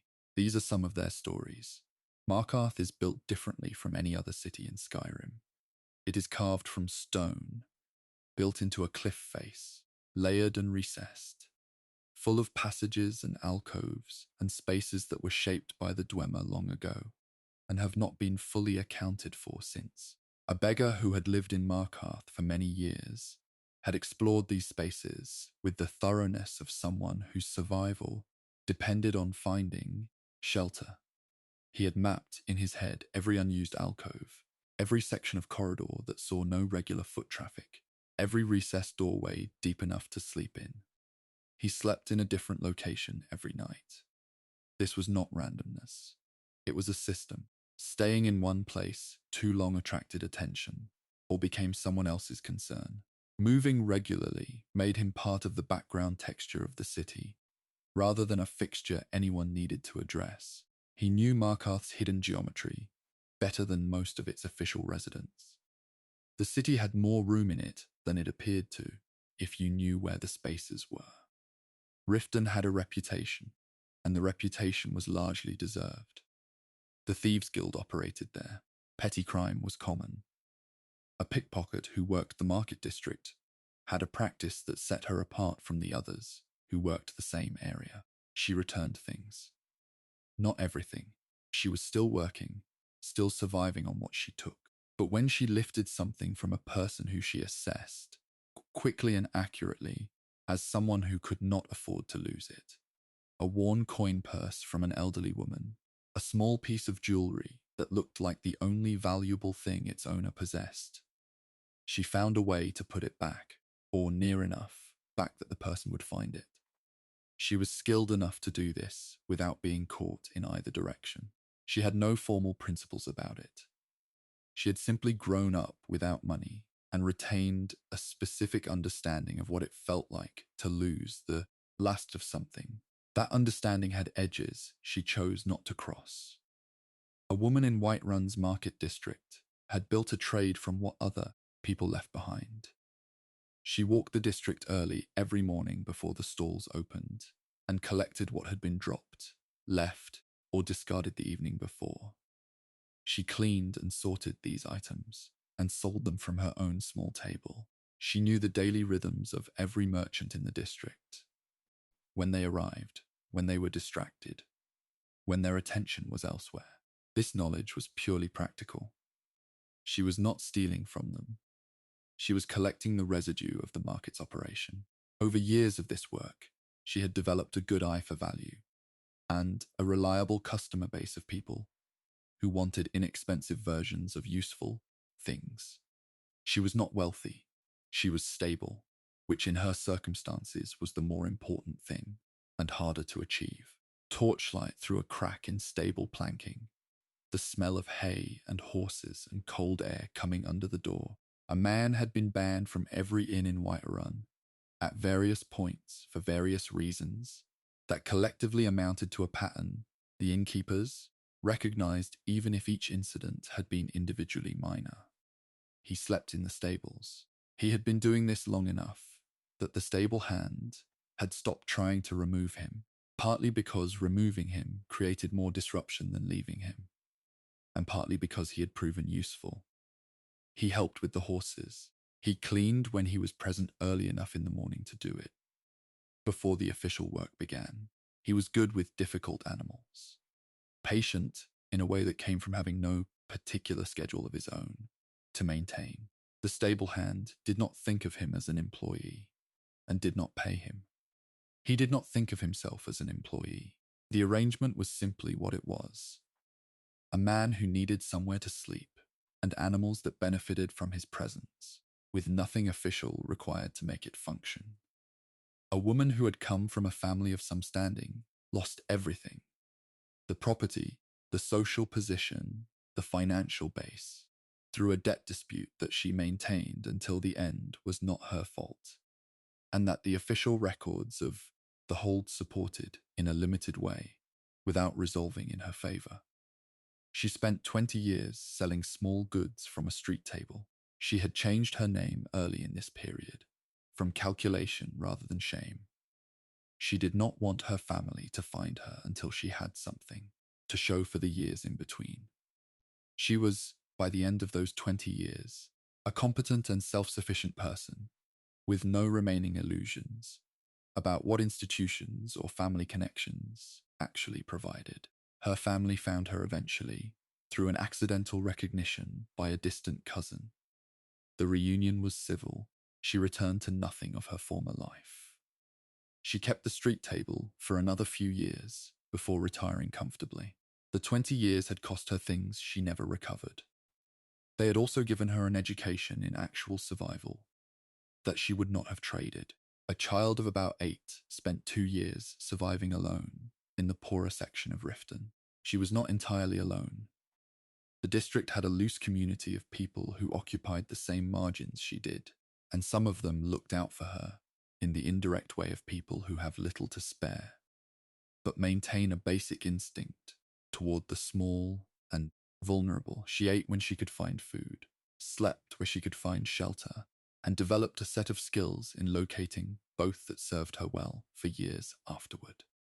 An elderly cloth merchant noticed her over a period of weeks, tracking her movements through the market area with a merchant's practiced attention, and eventually offered her a place to stay in exchange for help with the shop. She accepted. She spent the rest of her childhood in that shop, learning the trade. The merchant taught her deliberately and thoroughly. He had no family of his own, and he had come to this arrangement with a clear sense of what he was doing and why. A man who had once been a travelling bard fell into a long decline and ended up on a corner in one of Skyrim's cities with very little left. He still sang, every evening in a low voice to himself on the same corner. He was not performing. He had stopped thinking of it as performance. He sang because the songs were still there, stored in the part of him that the long decline had not reached, and because singing them was the clearest connection he had to the person he had been before things went wrong. People passing sometimes stopped to listen. Some of them left a coin. He accepted it without interrupting the song. He was not singing for coins. He was singing to maintain something, the thread back to a version of himself that had been capable and purposeful and known for something. As long as the songs were there, that version of himself was not entirely gone. A thief who operated in one of Skyrim's larger cities had a specialty that was not strictly profitable. He stole food. He was good at it, skilled and quiet and rarely caught. He kept enough of what he took to feed himself and distributed the rest to families in the poorer districts that he knew were going hungry. He did not present this as a moral position. He did not think of himself as performing a service. He thought of it as a practical arrangement. He needed a reason to keep doing the work, and an empty stomach pointed in a clear direction. He had grown up in one of those families. The memory was recent enough to be functional rather than abstract. He made enough from other occasional work to cover his own needs and used the food theft almost entirely for distribution. It was inefficient and not something he examined closely. It was what he did. An old woman had occupied the same corner of the same market in her city for 15 years. She sold small items, occasional produce, seasonal goods, whatever was available. But what she was actually known for, in the community around that market, was messages. She could not read or write, but she had an exceptional memory and complete discretion. People came to her with messages they needed delivered to someone else in the district. She remembered every message exactly. She delivered them when the recipient passed by, or when she had occasion to be near them. She had never lost a message and had never repeated one to the wrong person. She charged very little. For people who could not read or write and could not afford official message services, she was the communication system. She did not think of this as a notable thing. She thought of it as being useful, which was what she had always tried to be. A man had made a quiet living for years salvaging material from collapsed or damaged buildings. Skyrim structures took a beating. From weather, from conflict, from simple age, and collapses happened. He moved through these sites carefully, pulling out usable stone, recoverable timber, intact metalwork. He sold what he found to builders and merchants who had use for it. Occasionally, he found things that were not building material, objects that had been inside the structure when it fell, things that had belonged to people who were no longer around to claim them. He set these aside. He reported some of them to the hold steward. Others he kept, if they seemed to have no obvious owner and no official value. He had accumulated, over years of this work, a modest collection of objects whose histories he did not know. He kept them in a chest in his room and occasionally took them out and looked at them. They were pieces of lives that had been interrupted. He did not know whose. He thought somebody should hold on to them, even without knowing the story. He had elected himself for that. The low streets of Skyrim's cities have always held more than they appear to. More people, more knowledge, more practical intelligence about how a city actually functions than you will find in any official record. The people in the margins learned what they needed to learn and built what they needed to build and kept each other alive in ways that nobody documented. The cities stood partly because of what happened in their official structures. They stood equally because of what happened in the gaps between them. Healing in Skyrim did not always come from a temple or a trained physician. It came from whoever was present and willing. It came from the woman who had watched enough sickness to know what helped, from the man who had read enough to improvise when the right ingredients were not available, from the person who simply refused to walk away when someone needed tending. These are the people who carried that work, quietly, without rank, and mostly without recognition. A traveling herbalist spent 30 years walking Skyrim's roads with a journal and a collecting case. She did not walk to sell. She walked to learn. She kept detailed notes on every plant she encountered, where it grew, in what soil, at what elevation, in what season. She noted its appearance at every stage of growth. She recorded what she had been told about its properties, and, Separately, what she had observed herself in practical use. Over 3 decades, her journals filled many volumes. She developed an understanding of Skyrim's plant life that was more comprehensive than anything available in any single library she had visited. She shared her findings freely with every healer she met on the road. She did not publish formally. She had no connection to institutions that would have managed such a thing.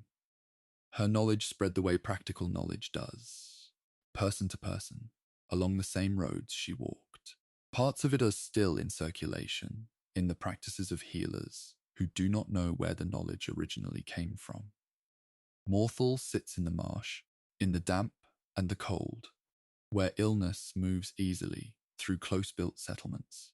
A fever outbreak moved through the town one wet season, the kind that took the very young and the very old first, and threatened everyone in between.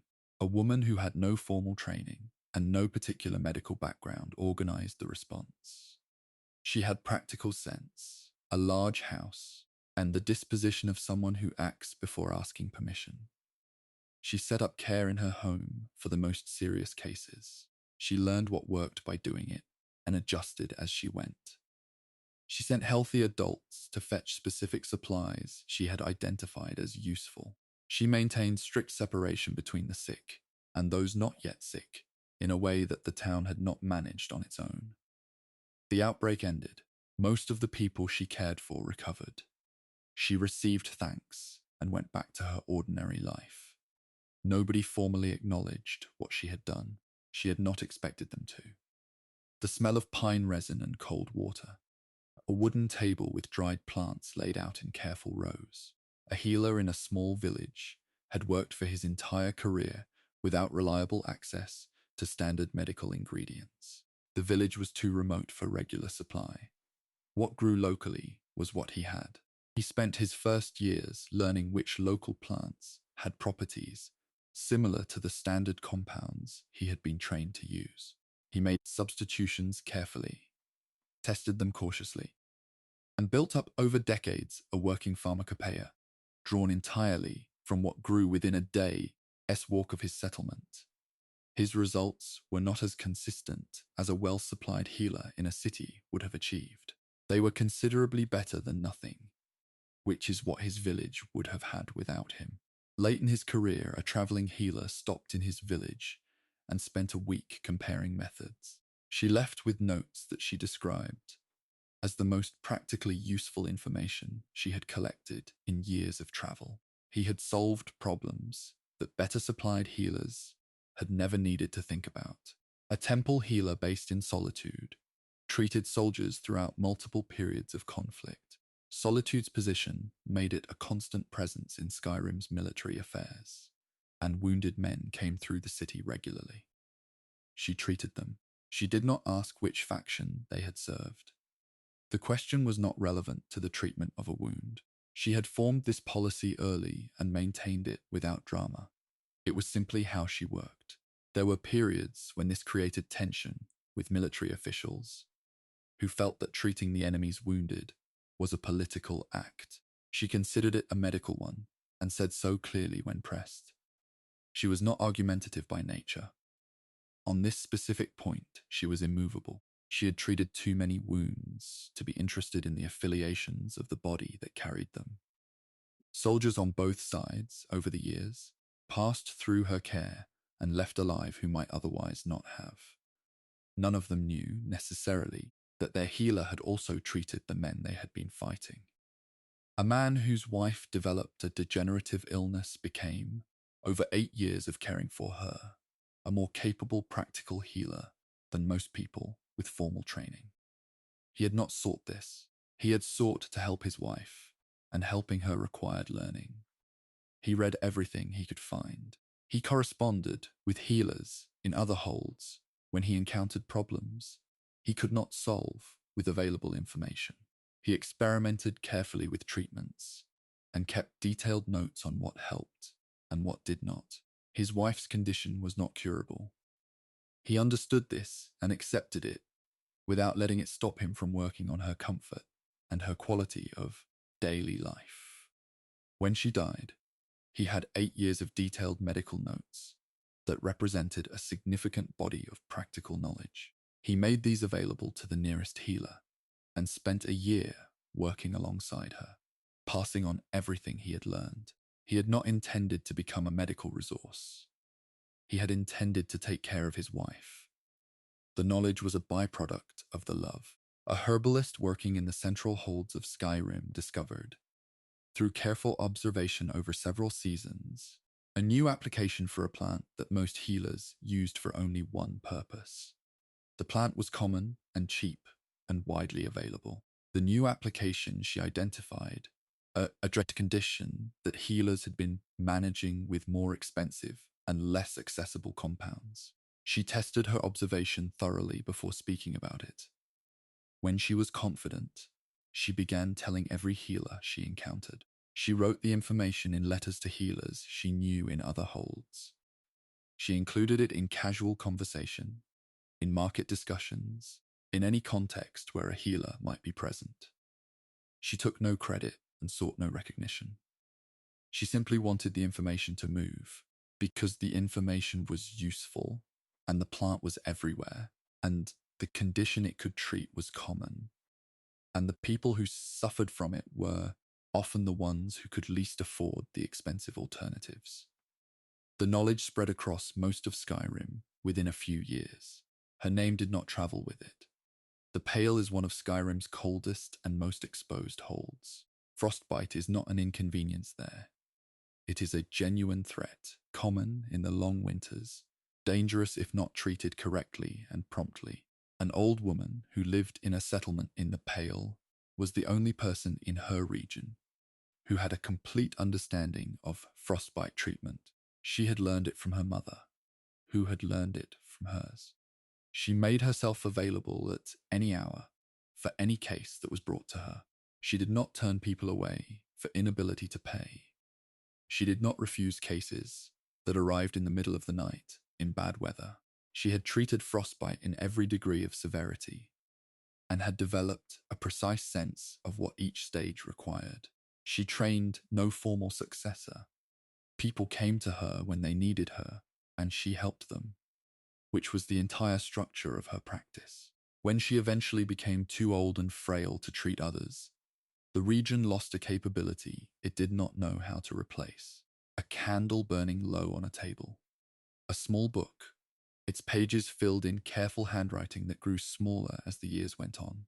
A midwife had delivered more than 300 children across 2 holds over a long career.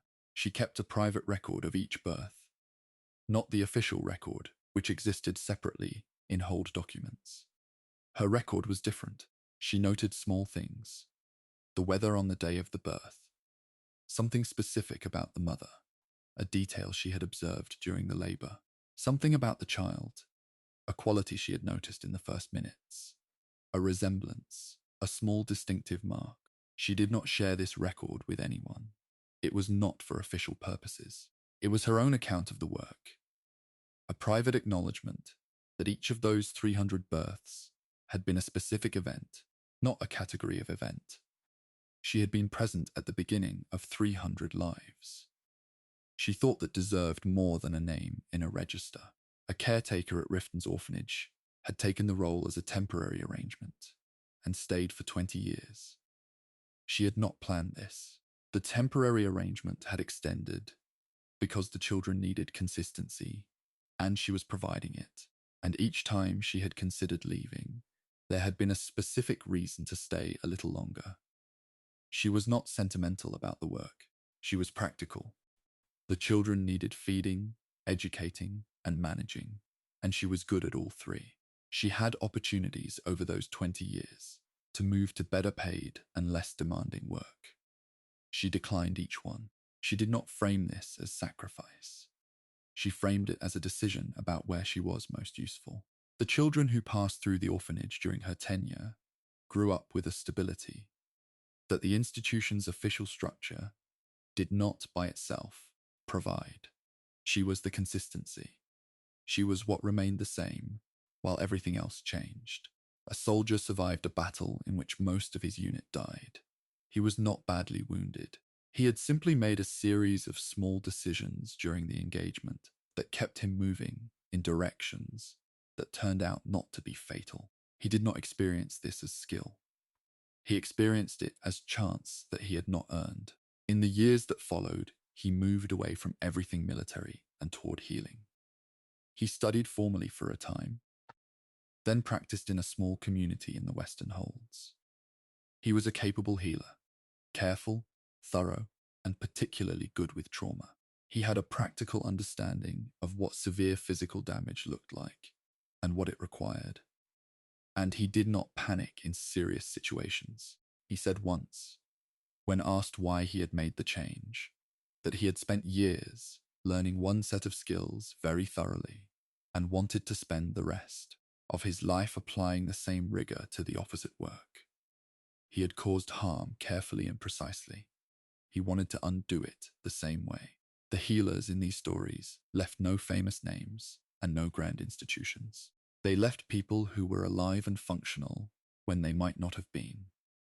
They left knowledge that traveled forward along informal paths, passed between people who knew each other, or met on roads, changing hands without ceremony. That is how most healing has always moved. Not through official channels, but through the patient, unglamorous work of people who showed up when they were needed and did what the situation required. Dwemer ruins sit across Skyrim like something the land cannot fully absorb. They are too large to ignore, too old to date with certainty, and too thoroughly built to simply collapse and become soil. Every generation of people who settled near them had to make a decision about what to do with their presence. Some explored them, some avoided them, some built their lives directly against their walls and tried not to think too hard about what was inside. These are the stories of those people.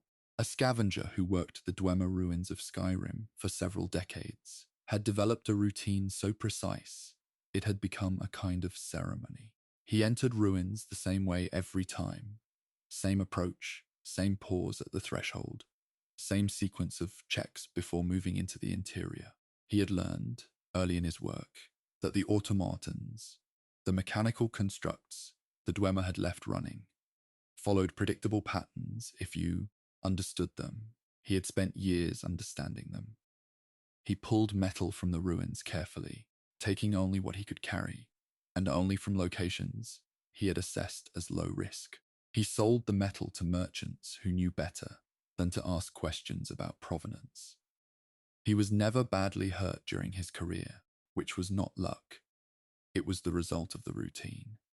He retired deliberately, at a point he had decided in advance, before age could make the careful work careless. A farmer who worked land in the shadow of a Dwemer ruin had chosen his building site for practical reasons. The ruin's wall formed a natural windbreak on the northern side of his property, the most exposed side in Skyrim's climate, and the one most worth sheltering. He built his house against that wall and benefited from the shelter for many years. The wall was solid beyond anything human construction would have managed. It did not shift in frost. It did not degrade in rain. Over time, living against something that permanent and that old produced a feeling he did not know quite how to name.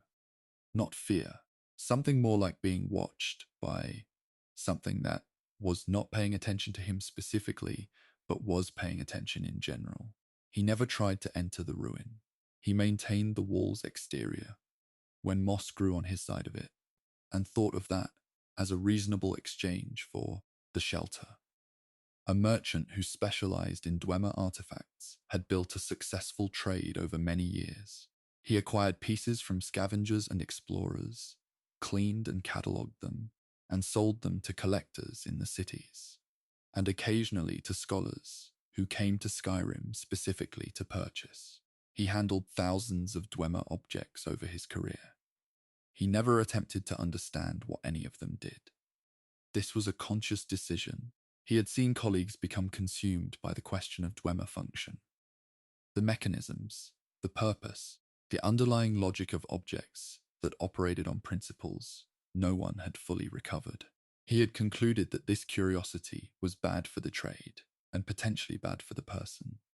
He sold beautiful, mysterious, expertly made objects to people who wanted beautiful, mysterious, expertly made objects. What they did was someone else's problem. He slept well. His colleagues who pursued the question often did not. The silence inside a Dwemer ruin is a particular kind of silence. Not empty, occupied. A young woman entered a Dwemer ruin in the hills east of Markarth alone and in a hurry. Her brother had gone in 3 days before on a salvage job and had not returned. She had told people she was going in. Nobody had offered to come with her. She went anyway. She moved through the outer chambers carefully, following the route she believed he would have taken, based on what she knew of his methods. In the third chamber, she found his pack, set down neatly against a wall, not dropped, as if he had placed it deliberately. Everything was in it: his tools, his food, his notes. She searched for several more hours. She found nothing else. She came out alone. The pack sat in her house for the rest of her life. She never had a complete account of what had happened. She had the pack. She had the absence. She had learned in those hours underground exactly what that kind of silence felt like from the inside. A hold guard whose post was positioned above a Dwemer ruin entrance had worked that posting for several years before he started keeping notes. The sounds from below were irregular, not nightly, not predictably timed, but present often enough to become notable. He described them in his private log as mechanical, rhythmic, consistent with the operation of the automaton constructs he had seen described in accounts of ruin exploration. This was not, in itself, unusual. Automatons in sealed ruins continued to operate indefinitely, as far as anyone knew. What he noted with more care was the variation. Some nights the sounds were deeper and more frequent than others. There was a pattern to the variation that he tracked over 2 years of entries without being able to fully explain. He filed no official report. He did not know what such a report would say, or who would be in a position to act on it. He kept his log and continued his post, and listened carefully on the nights when the variation suggested something below was doing something more than maintaining its ordinary circuit. A girl who grew up in a village adjacent to a partially exposed Dwemer ruin had played in its shallow outer chambers since she was small. The adults in the village knew about this and had set clear rules. She could go only in the first 2 chambers, only in daylight, only when she told someone first. The chambers she was allowed into were empty of automatons and had been for as long as anyone could remember. They were simply stone and metal and strange light from sources no one had identified. To her, they were simply where she played. She collected pieces of Dwemer metal the way other children collected river stones. She made up stories about the rooms and the people who had built them. She was 20 years old before a visiting scholar explained the Dwemer to her in any detail, their scale, their disappearance, the depth and complexity of what she had been playing in as a child. She sat with this information for a long time afterward. The chambers looked different to her after that. Not frightening. Simply much older than she had understood.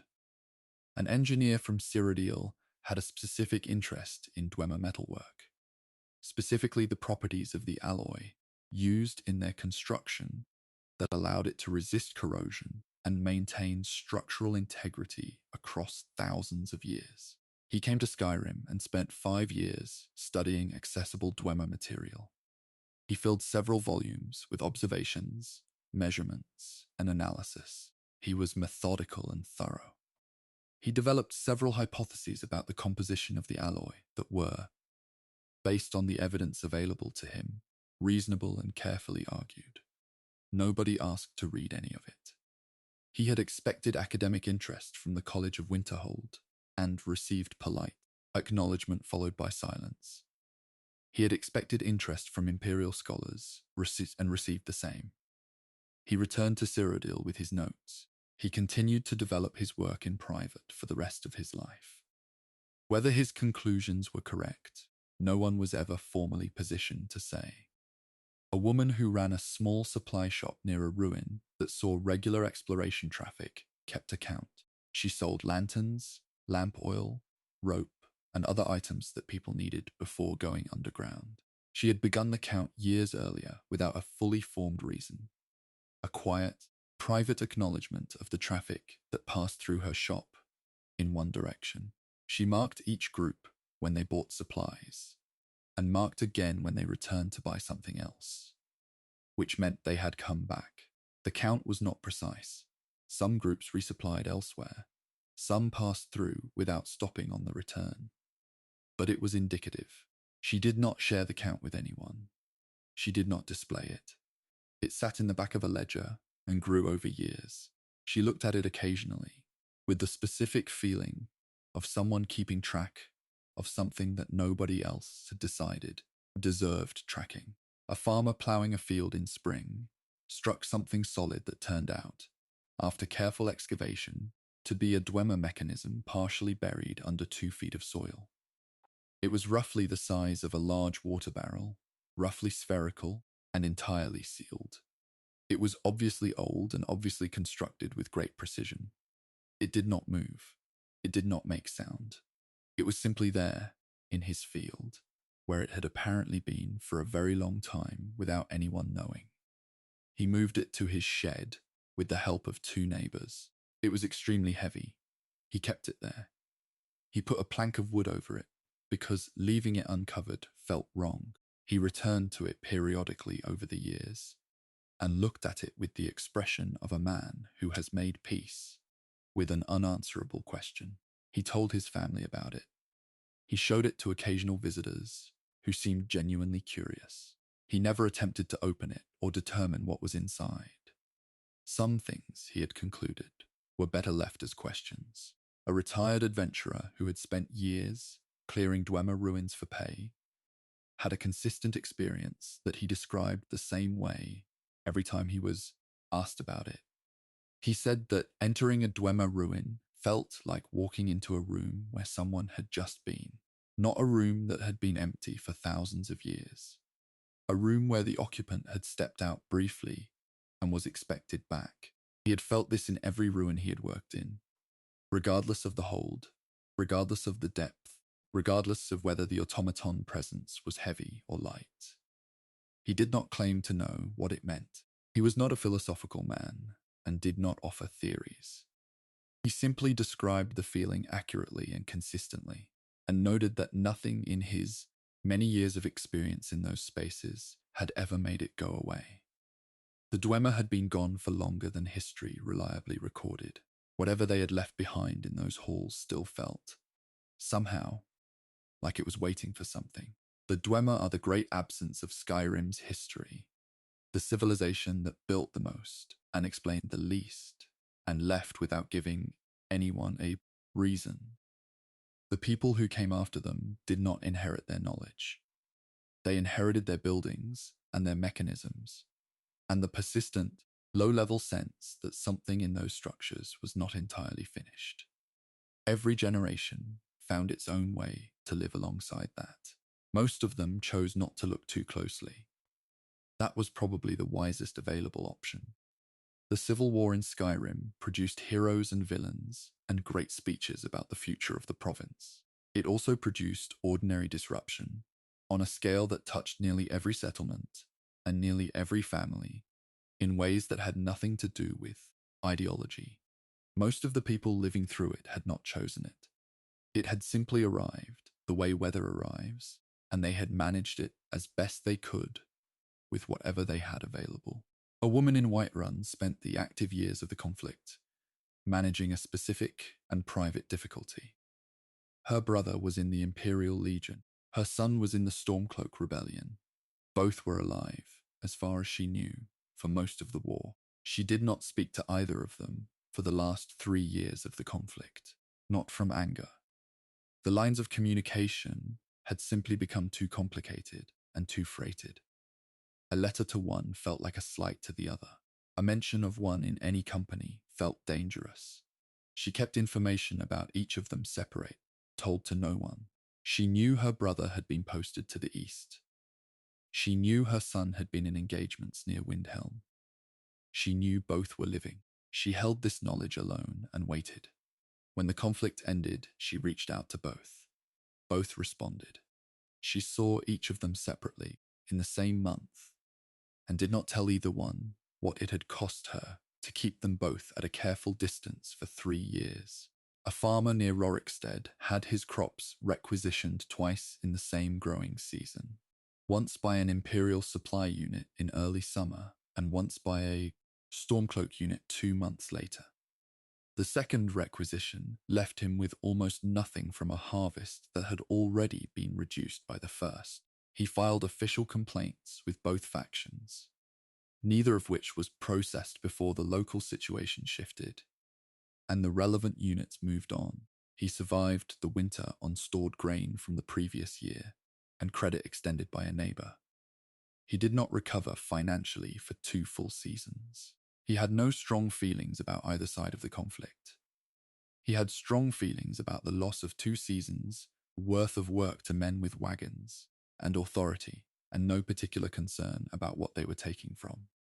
He said, when asked his view of the war, that it had cost him a great deal and given him nothing, which was a fair and accurate summary. A merchant who ran a trading route between 2 holds found his route blocked by a military checkpoint established in the 2nd month of active conflict. He waited. The checkpoint remained. He sought alternate routes. Each was blocked by some version of the same problem. Contested territory, military presence, roads declared temporarily off limits by one faction or the other. His livelihood depended on movement. The movement had stopped. He spent his savings for 8 months trying to adapt and could not adapt fast enough. By the time the checkpoints shifted and the roads reopened, he had lost the financial base that made the trade viable. He started over, smaller, and never fully rebuilt what he had lost. He bore no particular animosity toward either side. He thought about the checkpoint often. One decision, made by one officer for reasons that had nothing to do with him, that had redirected the rest of his life. Lamplight on a wooden floor, the sound of boots in the corridor, and a room that always had the same sheets on the bed, regardless of what banner the man wearing the boots was carrying. An innkeeper managed his establishment through the full duration of the conflict with a single operating principle. The inn was not part of the war. He housed Imperial soldiers when they came through with coin and behaved themselves. He housed Stormcloak soldiers on the same terms. He kept a room that could turn over quickly and maintained it with the same clean sheets regardless of the previous occupant. He was accused at various points by various people of disloyalty to one side or the other. He responded to these accusations by pointing to the terms, coin and good behavior. Both had been offered and honored. The inn stayed open throughout the conflict. When the conflict ended, he was one of the few business owners in his hold who had not lost significant revenue.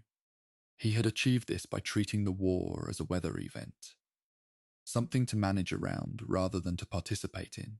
A child learned a specific skill during the years of conflict that her mother had taught her out of practical necessity. She learned to identify soldiers by their boots.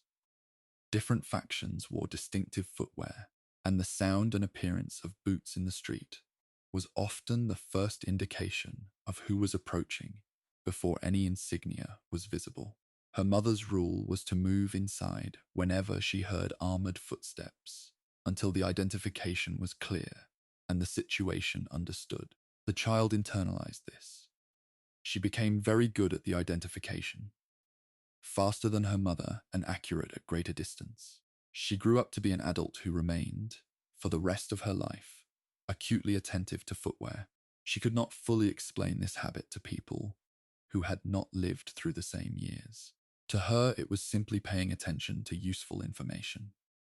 To anyone who had not grown up in a conflict, it looked like an unusual thing to notice. A blacksmith forged weapons throughout the conflict, without asking who was buying them. He had a family to feed and a forge to maintain. Work came in and he did the work. He applied his skill evenly, regardless of the commission. He did not investigate the political situation of his clients. He told himself that the weapons he made could be used to defend as well as to attack, which was true, and also not the complete picture, and he knew it.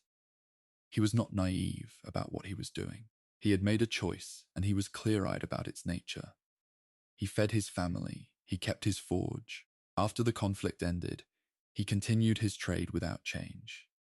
He did not spend significant time thinking about the weapons he had made and where they had gone. He had found that this line of thought was not productive and had chosen not to pursue it. A priest who served a small temple in a contested hold offered funeral rites to soldiers from both factions. This was not a policy, he announced. It was simply what he did when soldiers died, and their comrades brought the bodies to the temple. He said the prayers, he performed the rites. He did not modify the ceremony based on which banner the dead man had carried. He was accused of imperial sympathies by Stormcloak-aligned members of the community and of Stormcloak sympathies by Imperial-aligned ones. Both accusations were wrong. He had sympathies for the dead, which he considered a more defensible position than sympathy for either living faction. He said this clearly and at some personal risk in a community where the war was not an abstraction. He was not removed from his post. The community found, on reflection, that a priest willing to bury anyone was more useful than a priest willing to bury only one side. An old woman who had seen conflict before watched the civil war from the vantage point of someone who had already learned what it would produce. She had been young during 2 earlier regional conflicts that had torn through different parts of Skyrim. She knew the pattern. She told her grandchildren when they asked that the names of the sides always changed, and the arguments always sounded different, and the behavior was always the same. She said this without bitterness. She had moved past bitterness about it into something more like weary recognition. She did not tell them which side was right. She told them to watch what people did rather than what they said they were doing. She told them that conflicts ended and that the most important skill was being present and functional when the ending came. This was practical advice from someone who had survived enough history to know what surviving it actually required. A city council member in a small hold received sustained pressure from both factions to declare formal allegiance. He delayed. He cited for procedural requirements, the need for community consultation, the complexity of the hold's particular situation. These were real factors and also conveniently slow-moving ones. He delayed for 2 full years. During this period, the hold received military attention from both sides and managed to avoid the worst outcomes by maintaining official ambiguity. He was not a coward. He was a man who had looked at his community's actual position. Small, not strategically critical, dependent on trade from multiple directions, and concluded that a declaration served no one in his hold and potentially harmed everyone. When the war ended without a declaration having been made, the hold was in better shape than many comparable settlements that had declared early. He received no formal recognition for this. It was, in any case, difficult to give someone an award for successfully avoiding a decision. A man moved his family 3 times during the active conflict years. The first move was away from a combat zone that had come too close to their original home. The second was away from a supply route that had become heavily militarized and therefore dangerous to live alongside. The third was toward a settlement that had been described to him as stable, and that proved to be less stable than described. When the conflict ended, he returned to his original location and found his house occupied by a family who had moved in 2 years earlier and had made considerable improvements. The legal situation was unclear. He negotiated. He settled in a smaller property nearby. He did not recover his original house. He had started the war with a home and ended it with a different and less comfortable one, through no action of his own and no particular bad luck. The war had simply moved through his life and rearranged it, the way water rearranges the small stones in its path. A woman in a village near an active conflict zone negotiated a private arrangement with both factions' local commanders. She offered food, shelter in her large barn, and logistical assistance with the local road network that only someone with her knowledge of the area could provide. In exchange, she required a written guarantee of safety for her village.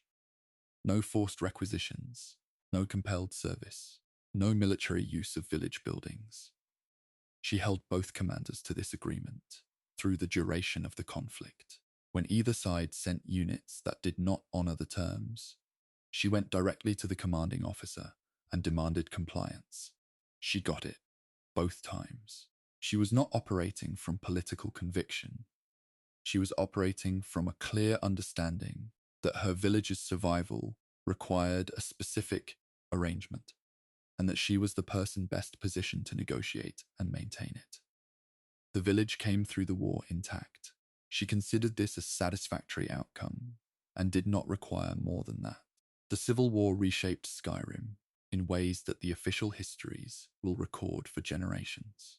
What those histories will not fully record is the cost paid by people who had no position in the conflict, who simply lived in the places where the conflict happened and absorbed what it brought with it. They did not choose the war. They managed it. Most of them survived it.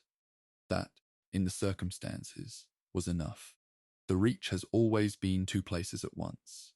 It is the land of ancient stone and standing circles, the territory the Reach folk have called home since before the Nordic kingdoms had names.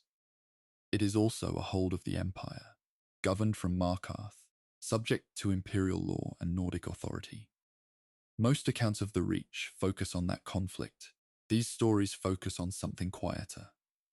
The ordinary people who lived inside that tension every day and built their lives anyway. A Nord woman had been born in the Reach and had never lived anywhere else. She spoke the local dialect. She knew the old place names, the Reach folk names, not the Nordic ones that appeared on official maps. She knew which plants grew along which creek beds and which hillsides held useful stone. Her neighbours, for most of her life, had been Reach folk families. She had more in common with them than with any Nord she had met from Whiterun or Solitude. She did not think of this as unusual. She thought of it as simply being from somewhere. Visitors to the Reach occasionally expressed surprise at her ease among the Reach folk. She found this more revealing of the visitors than of her.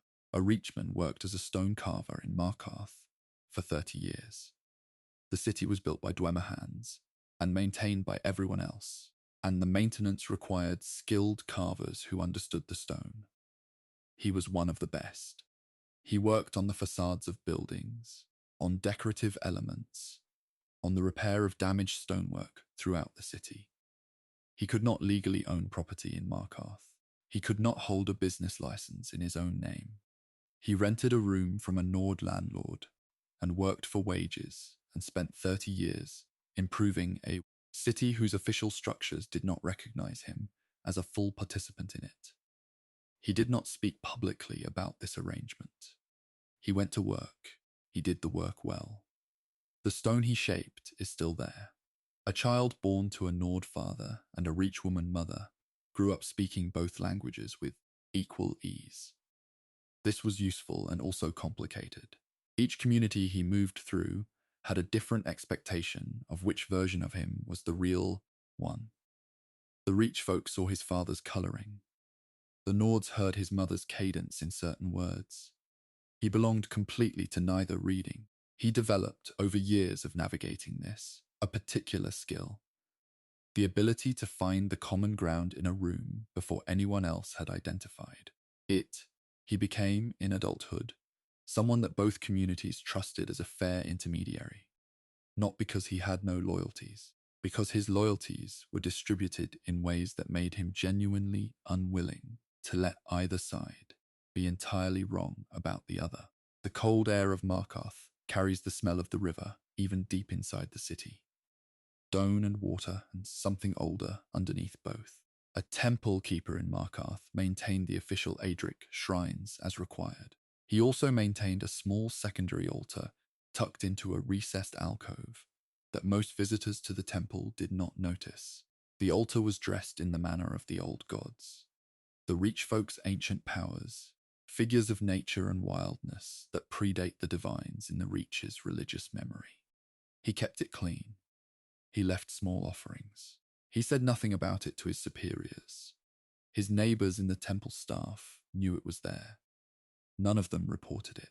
The city held many quiet arrangements of this kind, small acts of cultural continuity that existed in the gaps of official observance, maintained by people who had decided that faith did not have to be singular to be sincere.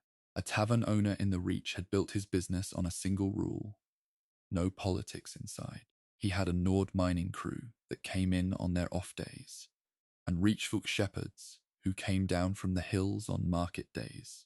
And both groups used his establishment because it was the only place in the area where a meal could be had without an argument. He enforced the rule calmly and without exception. A conversation that moved toward faction or history or grievance was redirected or ended. He did not take sides in the redirect. He simply pointed back to the food and the drink and the purpose of being there. His tavern survived the worst years of regional tension without incident. He attributed this entirely to the rule and never wavered from it.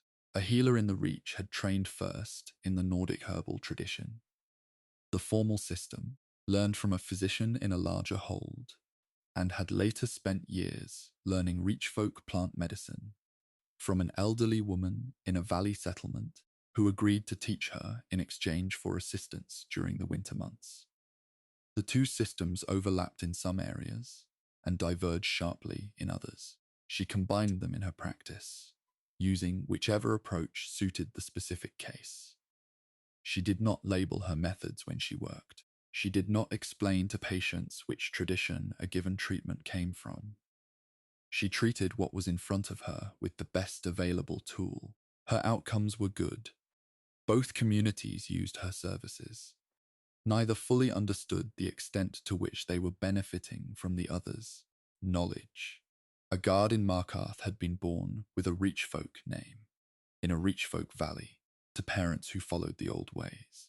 He had left that life at 18, changed his name to a Nordic one, and built a career in the city guard over 20 years.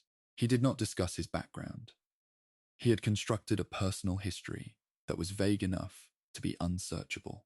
He was a capable guard and a reliable colleague, and nobody had reason to look closely.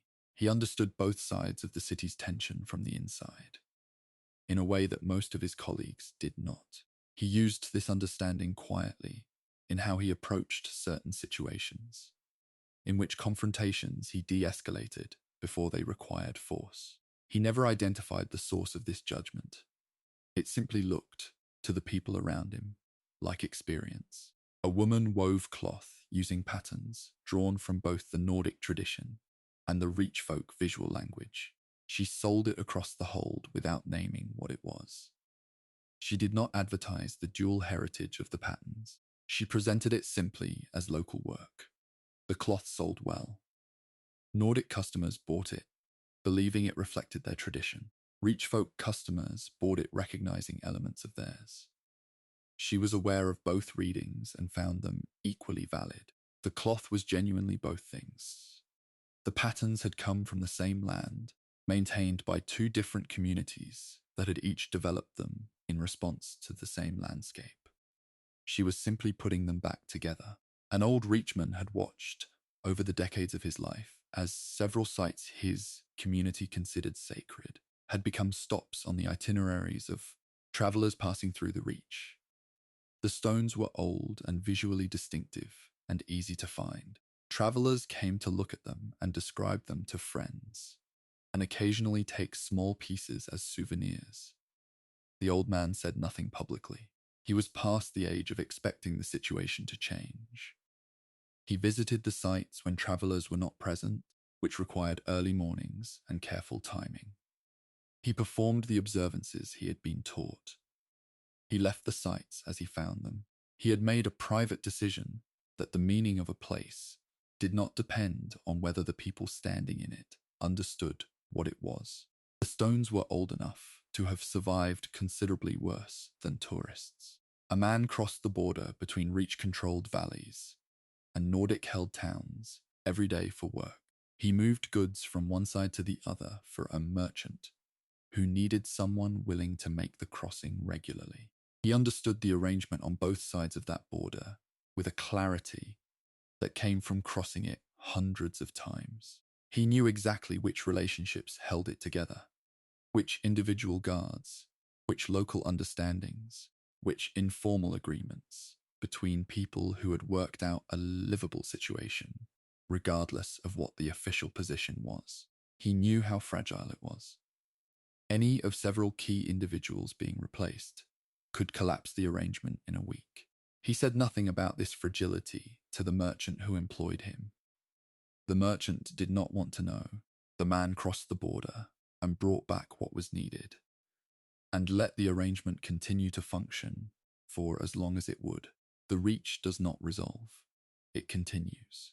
Two cultures, one landscape, a long history of contest and coexistence that produces people who are neither fully one thing nor fully the other.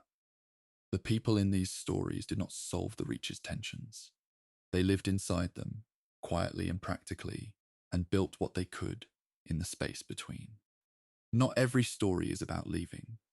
Some of the heaviest stories are about staying, about the people who remained when circumstances changed around them, who kept doing what they had always done after the reason for doing it had shifted or disappeared. There is a particular weight to that kind of life. These stories carry it. A lighthouse keeper maintained his post alone for 18 years after the trade route. His lighthouse guided had been officially rerouted. Supply ships stopped coming to that stretch of coast.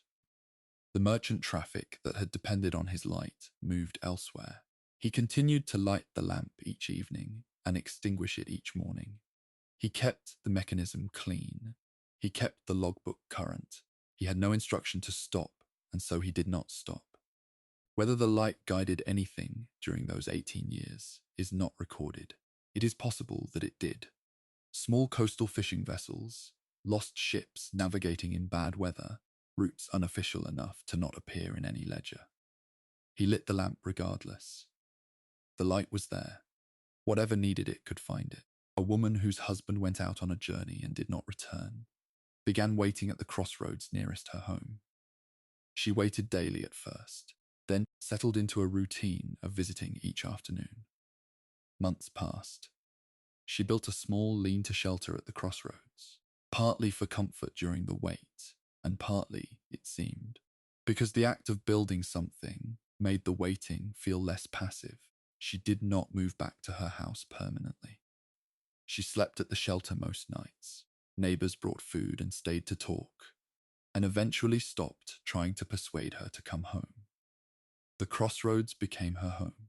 She knew every traveler who passed through over many years.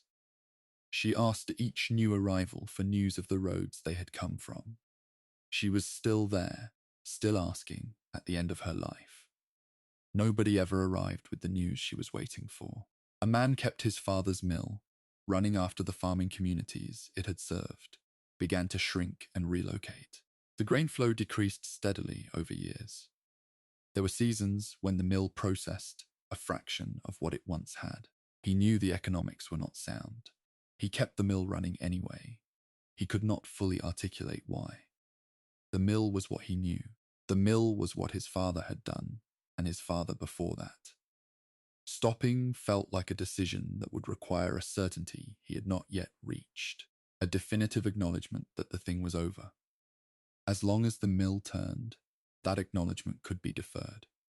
He maintained it carefully. He took pride in its condition. It continued to run, processing smaller and smaller amounts of grain for the rest of his working life.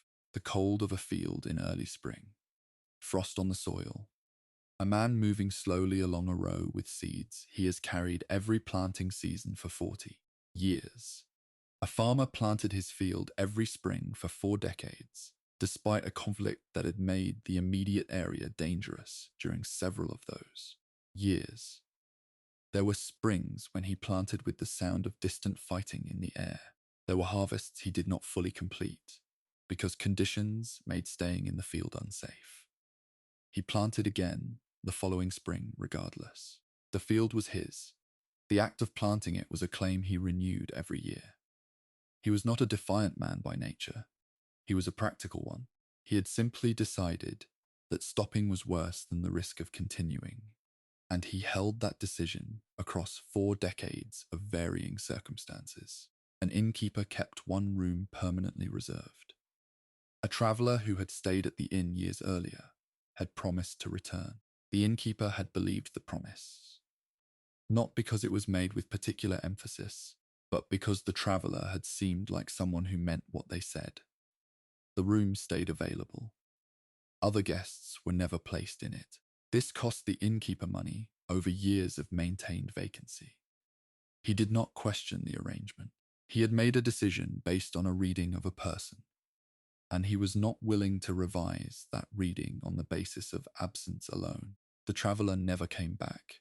The room remained ready. Both facts existed without resolving into a conclusion. A shepherd who had worked alone his entire life came to understand, in his final years, that the solitude had made him into someone who could not easily participate in ordinary social exchange. He had not noticed this happening. He had been content on the hills. He had not felt lonely. But when old age brought him down into the village permanently, he found that conversation, the ordinary rhythm of it, the small talk, the maintenance of social connection, was beyond him in a practical sense. He had lost the habit so completely that it no longer felt like a skill he once had. He sat on a bench outside his house and watched the village pass and responded warmly when spoken to, and initiated nothing. He was not unhappy. He was simply further from other people than the distance between them suggested. A woman was the last fluent speaker of a local dialect that had been replaced over generations by the more widely spoken version of the Nordic tongue. She knew this. She spent her final decade attempting to teach the dialect to anyone willing to learn. She found 3 students. 1 learned it well, 2 learned it partially. She was grateful for all 3 and realistic about what it meant. A language with 3 new speakers who learned it in old age, from 1 teacher. In a community where no one else spoke it, was not a language that would survive her students. She taught anyway. She documented what she could. She understood that the teaching was also the mourning. The 2 things had become the same act. A retired adventurer who settled in a quiet town discovered that the quiet was more difficult than he had anticipated. He had been in motion for most of his adult life. Movement had been the structure around which everything else organized itself. In the town, with no structure imposed by necessity, he found the days very long and the nights longer. He was not bored in any simple sense. He had things to do. He simply had no relationship with stillness. The absence of danger did not feel like safety. It felt like waiting for something that was not coming. He stayed. He built a life that looked, from the outside, like contentment. It was a reasonable approximation. It required more effort than anything he had done in the field. A man built a house with enough room for a family. He had planned for one. The plan did not happen for reasons that accumulated gradually and were never a single decision or event. He lived in the house alone. He used one room consistently, the main room near the hearth. The other rooms he maintained. He cleaned them. He kept them in order. He did not use them. The house held the shape of a life that had not materialized, and he moved through it every day with the practical matter-of-factness of someone who had made peace with a situation without particularly resolving it. A garrison guard outlived everyone he had served with. This happened slowly, across decades of ordinary attrition. Transfers, retirements, deaths in service, deaths from illness and old age. He continued to report for his shift. He trained the new guards who arrived. He answered their questions about the garrison's history, which he was the only one remaining to remember. He did not speak about the weight of this. He reported for his shift. The shift was the structure. As long as the structure held, the weight was manageable. A child spent 3 years in a village with only her grandmother for regular company. The village had emptied, gradually, over those years, for reasons a child that age could not fully track. She and her grandmother remained. The child built her understanding of normal life from this arrangement. A house, a grandmother, a village that was quiet. She grew into an adult who was unexpectedly comfortable with solitude and genuinely uncertain about crowds. She did not know, for years, that her childhood had been unusual. She had assumed it was representative. Learning otherwise was a slow process of comparison that continued well into her adulthood. She never fully lost the sense that a quiet house with one other person was the natural shape of the world. Staying is its own kind of courage, not the kind that gets named in songs, the kind that shows up every morning, that maintains what needs maintaining, that continues without the certainty of outcome or the comfort of an audience. Skyrim is full of people who stayed. The world ran on what they refused to stop doing.